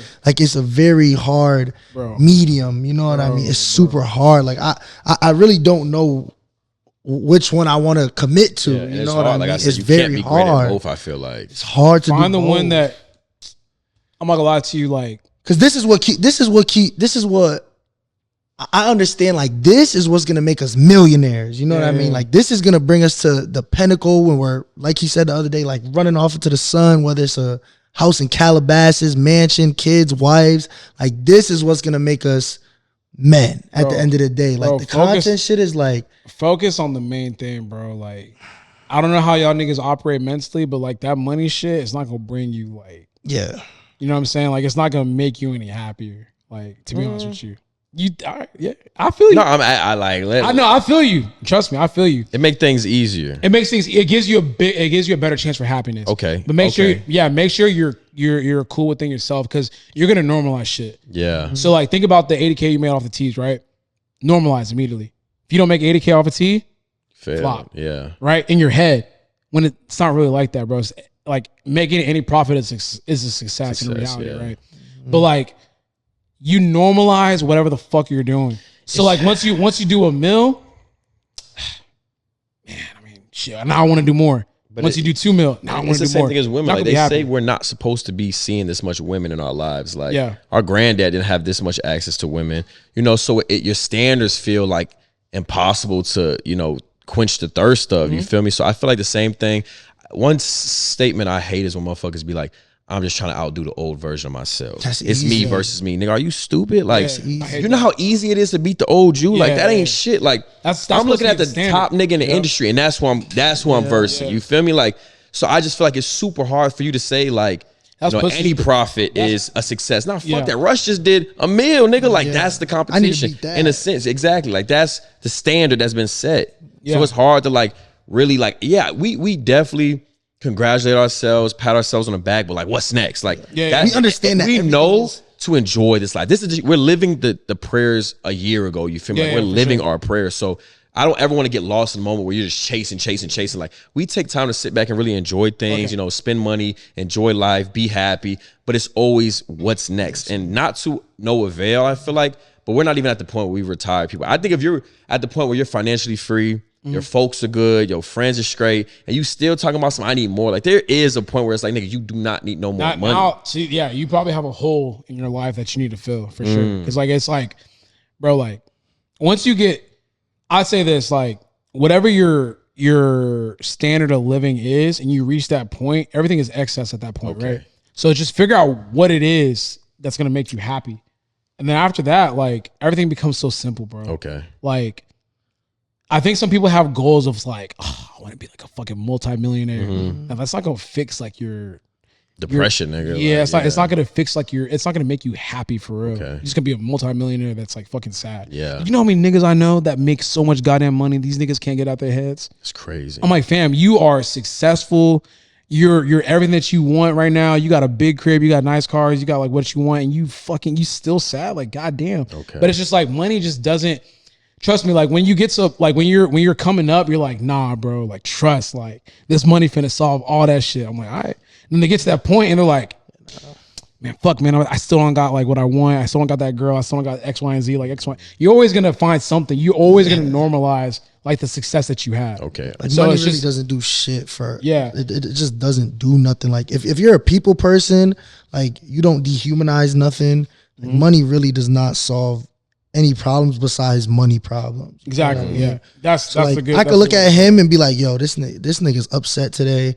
I don't know what's going on today, and he has money. Yeah. So like, what is going on? You know what I mean? Yeah. Like, and you just wake up on the wrong side of a bed, like melancholy. Like, it's hard. It's such a corny ass phrase, but more money, more problems, bro. Yeah, I believe it. I done experienced it for sure. You're gonna start getting like, if you're not careful, you start getting fuck niggas around you that like just there for like a come up type shit. You know what baffles me, nigga? I used to live off $30 in high school. College, like $30 in my account, I could live off that shit. And now it's like 10 bands is like, I could blow that in a minute, you know? Like, there's so, it feels like, why? When did my living expenses become this high, you know? So it's like, money don't make you. Yeah, you know for what I mean? real. Like, and it just seems like, more money, more problems. It's more shit to spend. The Chrome hat hats, my nigga. That's where the money going. Yeah, that's what I'm saying. Like, that's another thing we struggle with right now, too. Like, we want to get to the point where, like, yeah, we have money, but we want to relate to people that don't have money. You know what I mean? Like, once we get to that pinnacle, like, yo, these niggas are right here, but they're still doing shit that's like, y'all do a good job of that because y'all don't like flex. Yeah, y'all don't flex like stupid heavy. Like, I feel like there's some niggas that like to be flashy, and that's cool.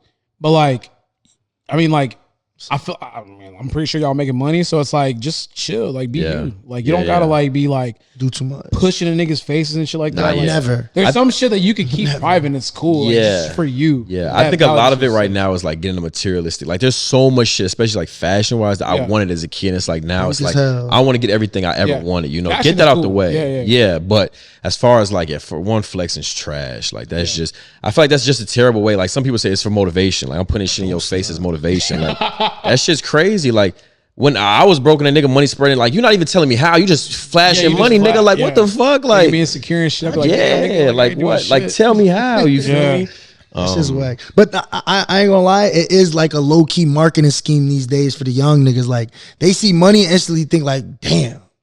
You know what I mean? Like, it's low key a marketing scheme. You see a nigga with a chain, like, damn, that nigga got money. You have to keep up with a lifestyle. You have to have something people look forward to. If you're on the same level as your supporters, why are they fucking with you? You know, it's like, nigga, I'm doing more. I got a better crib than you. So I feel like to a certain extent, it's like you have to keep giving them something to chase, give them, motivate them in a sense to where it's like, damn, he keeps improving. Like, his house getting bigger, he getting changed. Now, I'm not saying be super like out there with it, but you do have to become this idol in a sense to be like a rapper. Yeah, this is kind of unattainable if I don't work my ass off to get you know, that. It's so funny. Like, I seen this rapper drop this first album. He didn't get nowhere. Now I see him drop his second album. He got like, if I'm still wearing H&M and shit, it's like niggas like, man, I'm getting fresher than you. What the fuck? Like, what am I looking up to? Like, right? What are we looking up to? You know what's crazy? I've had niggas like come into my comment section talking about, yo, you so unrelatable now. That's crazy. Yeah, because like I feel like there's like this.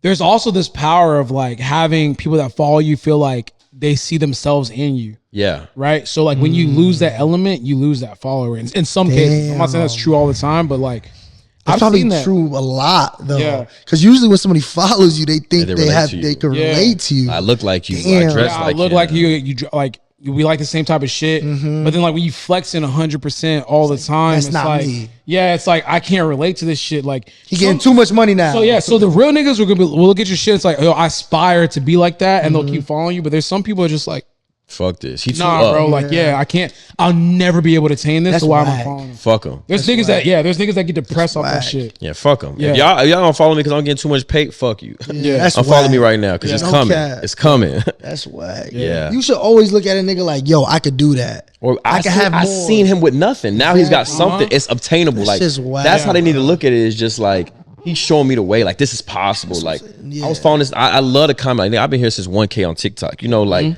I've been here. Like, I love seeing y'all success. This shit's inspiring. Like, that'd be the realest shit. I don't think I've came across too much. I mean, people will make jokes like, nigga getting too much money and shit. But this is nothing to where we want to be. Like, Right. I feel something coming, and it's like, I don't know what it is, but I have like me and him together. Like, it's like Thanos, nigga. Like, it's bad. Like, no cap. Infinity Like, Stones it's shit. really like that. I just got scared because like there's this girl in my DMs. Nah. They're asking for y'all. So y'all. Oh shit. Ooh. Verified? Yeah, these girls. I'm looking at the responses from the questions. Yo, Yeah, we're at I'm looking at him 2.5. scroll through. Tuz. Sis. Talk to me, Russ. What they need to know. I'll tell you off camera because this one I don't want to put out there. Man, it's a safe place, bruh. Fuck it. Is it? I'm a little. It is. Huh? Wait. Okay, so I'm gonna ask some questions. We 2:30 in, bro. Goddamn, that's good though. That's the longest part. Honestly, let's take one more shot because this is the longest podcast, man. All right, shit. And don't. Let me see Oh your shit! cup, Ant. I wish I had the soundboard right now. Okay, I'm just making Yeah, sure. yeah. I love Ant, bro. Right, Ant's that Like guy. that, like when I look at Ant, bro, it's like another person. I was like, damn, like, cause like I said, I'm not good at really making friends and keeping them sometimes.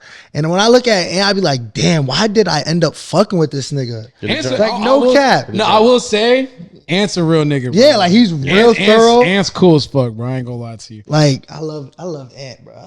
Yeah. Damn. Say you want some? No, I fuck with. I'm pretty sauce, man. I'm like in a comfortable. Ant is Rich Paul. Yeah, I'm floating right Yeah, now. Ant might be Rich Paul. He's Rich Love. Paul. Nah, Ant is Rich Paul. Damn. Nah, there's some horny girls in here, bro. Not gonna lie I to want, you. just shoot them off. We gonna. After I take this shot, I'm definitely airing you out. Uh-oh. I'm sorry. She know who she is. She finna know who she is. Oh shit. Yeah, that one bit a little bit. It's gonna touch your chest. Yeesh. It's gonna be bad when I say this. Ooh, that's good. All right, we're gonna jump into questions because this is the longest podcast for sure.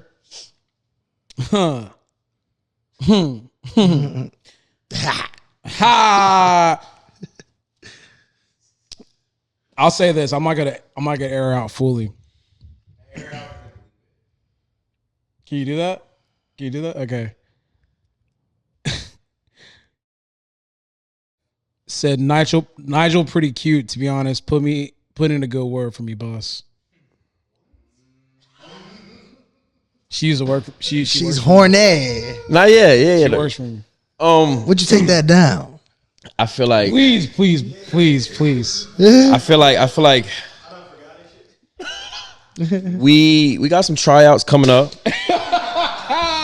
There's definitely potential for you to make the team, the practice squad, if not anything. You know what's so funny? I don't mean to cut you off, bro, but I just cut you off. I saw her peeping your shit. I saw like likes on it. Yeah. I was like, yo, you feeling it? You feeling bro over here? Nah, Like, yeah. what's Tryouts happening? is definitely happening.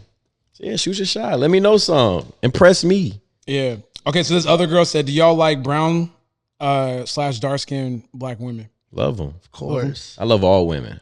Yeah. Do y'all get that? Discrimination. Yeah. I think just being light skinned overall, they think, we might like white They girls. ruined it. or- They separated yeah. it. They separated us. Yeah, and I but hate that. I love all women.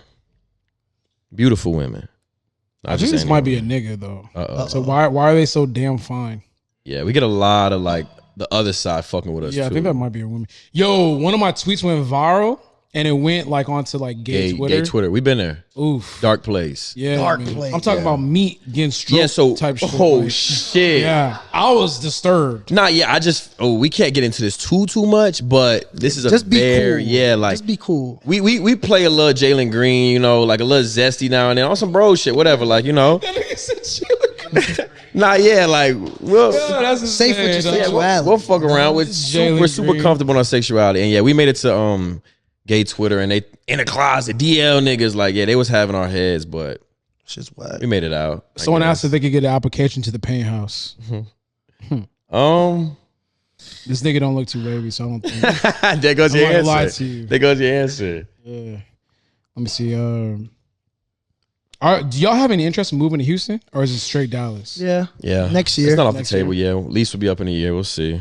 Y'all look like Houston niggas, which is funny. Yeah, we get that a lot. Yeah, y'all look like y'all from Houston. It's not off the table. I'm not gonna lie, Dallas don't suit y'all. Man. Nah, yeah, I know it. Yeah, I know it. I'm not gonna lie. Like Dallas and Houston have this like beef type shit. Yeah. Like, y'all don't look like Dallas niggas be having their nose pierced and shit. Type shit. Yeah. They are Yeah, weird you know what I'm niggas. talking- Yeah. that's what I'm talking about, right? Shout out to Dallas though. Not really. No, I hate when y'all get on here and ask like fitness questions. Yeah, it's just whack. That's not really my thing. All right, I don't get this because I've seen this twice, but someone said 60 ball Jamal. Oh shit. Tools.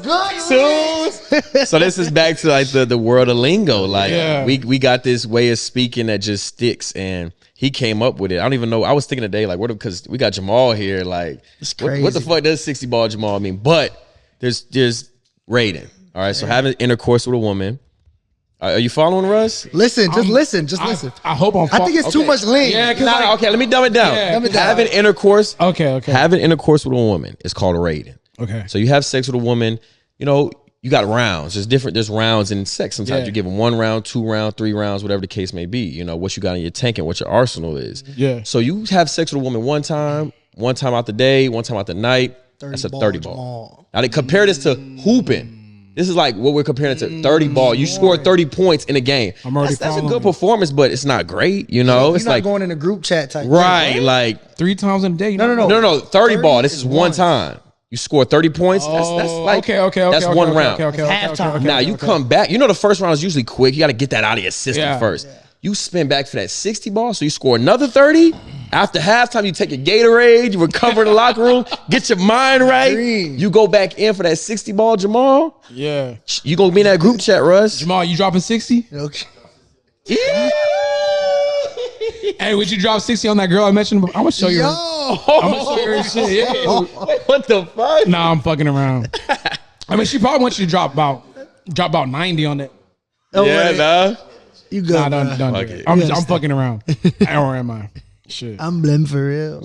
She might need some work, bro. Oh shit. She might need to get flipped. That's lame. Flip shit. Ooh, someone asked, have y'all ever smashed the same girl? Yes. Yeah? Eskimo bro shit. Eskimo bro shit. Did y'all like ask her who put in the better performance? Or? Nah, that's kind of crazy. That's kind of crazy. Did you? No. I'm making sure. Come on, P. You didn't say nothing. I was like, wait a second. I said Yo, no. bro kind of looked over nervous and he was like Did you? Yeah, I was like, what the fuck? No. Yeah, same You know I night, don't same give it up girl. like that. It was an experience for sure. That was a funny time. funny time. Y'all want to explain that story or no? Go ahead, man. You want me like? Is it like? I mean, shit. Like, Okay, I mean, like. Did y'all know? Not yet. Yeah. It was the same night. All right, okay, y'all wild. Not yet. We was- Actually, no, that's y'all bros for real. Bro shit. Yeah, no, Twin that's- shit. Pass it to my bro type shit. Like, Yeah, like. I'm fucking with it. Y'all ain't gotta explain it too much, but I feel y'all. Someone asked. Shit we did, I never tell. Tus. Someone asked, do y'all see yourself in a serious relationship in the next few years? Depending on where I'm at mentally, yes. If the right girl comes around, I have no problem. Not opposed to it. Yeah, I'm not opposed to having a girlfriend. I'm not like fuck women. No, like, it's like the right girl. Absolutely. Yeah. Like it is what it is. But she got to be the right one. She got to bring peace. She has to be clear mind. Y'all she has know. to be Y'all know the vulnerable. say. If y'all fucking with a girl and like you take way too long to cuff, that's not her. Okay. Yeah. Like I've been talking to a lot of people about like what it was like when they met the girl that they with for real. Off her. Instantly. Okay. Is it? That's what I'm looking for. Trust now. me. Yes. Now I I know. don't believe in that. Yeah, I know. You 23, bro. Gonna Trust see. me, bro. Trust me. Like And how instantly fast it take you to cuffers, realize? like 2 seconds, right? So you telling me like y'all met, you didn't Yes. ask about body count, you didn't ask about, Nope. you just knew, and First whatever day. came with it, Man, you was prepared what? for. I'm telling you, bro. Like no, so, like, Sirski. So Sorry. let me tell you the story, right? So like I went to go support her at her meet, right? So I went to go, I went backstage, chopped it up with her. At that point, like we hadn't really had like an extended conversation. We went to Chipotle, took her back to the crib. We were talking. It got to nighttime, and I was like, yeah, no, like this is the one for real. And then I had her spend the night. Nothing happened. We were just kicking it at the pool, and I was like, everything past this point is like me trying to make her my girlfriend, Damn. and like after that, wife. Like I knew, bro. Like Wait, so like her not giving you the box on the first night, was it like, damn, this is wifey material? no, I didn't really ask for it. I wasn't trying to get it. I was honestly satisfied with just being in her presence and talking to her, bro. Like I wasn't. You feel the same way, Jamal? Yeah, Like yeah. yeah, like. But that makes you like them. It doesn't make me want to. Yeah, but it doesn't make me. I love. wouldn't say it made me. Yeah. Yeah. Like trust me, like it's hard to explain, bro. But when you see them, it's like, oh, I'm not fucking around with this one. Nah, I need her. Let me not fuck this up. Let me not I fuck feel this like up type we've shit. had a woman like that. Yeah, We just but make they always. I feel like a lot of that shit be capped. Like a woman knows how to play a certain hat to like appease They'll you. love and, bomb like, you. Nah. I really just be feeling like, because the true colors always show the insecurity, the jealousy, especially in like the field that we're in, being a handsome man, like being on your shit, like Going through your followers. yeah, they never been with they never been with a nigga like you, like Nigga shook his head like, bro, going through your followers. Like that shit. they never been with a nigga like you, so it's a whole new experience. They might think they might be used to niggas as simps or Nah, bro, like trust me, like it. Like I said, like y'all hope. young, so y'all haven't experienced it yet. But the second y'all experience it, there's no like explaining it. Like, I hope. yeah, y'all be locked in. Y'all be doing some goofy see. shit too. Like, Yeah, you know, you be like, shit, I'm trying to see you again. Like, what's up? yeah. That type of stuff. I don't know, bro. It's like I said, when it happens, it happens. But like, you can't really account for it. Like, you probably be on some like, yo, I'm just trying to like thug it out, be single type shit, and then you meet someone, you're like, nah, never. Like, it's like that. I just think my thing with women is just it's so much out here. Like I really get tired of the same thing for like too long. You just got out of a relationship also. Yeah. Whoa. Shit. So we got 3 minutes left on the car. I'm gonna ask one more question and we can close this whole out. First of all, let me see if there's any good ones. Because for some ones it's too long.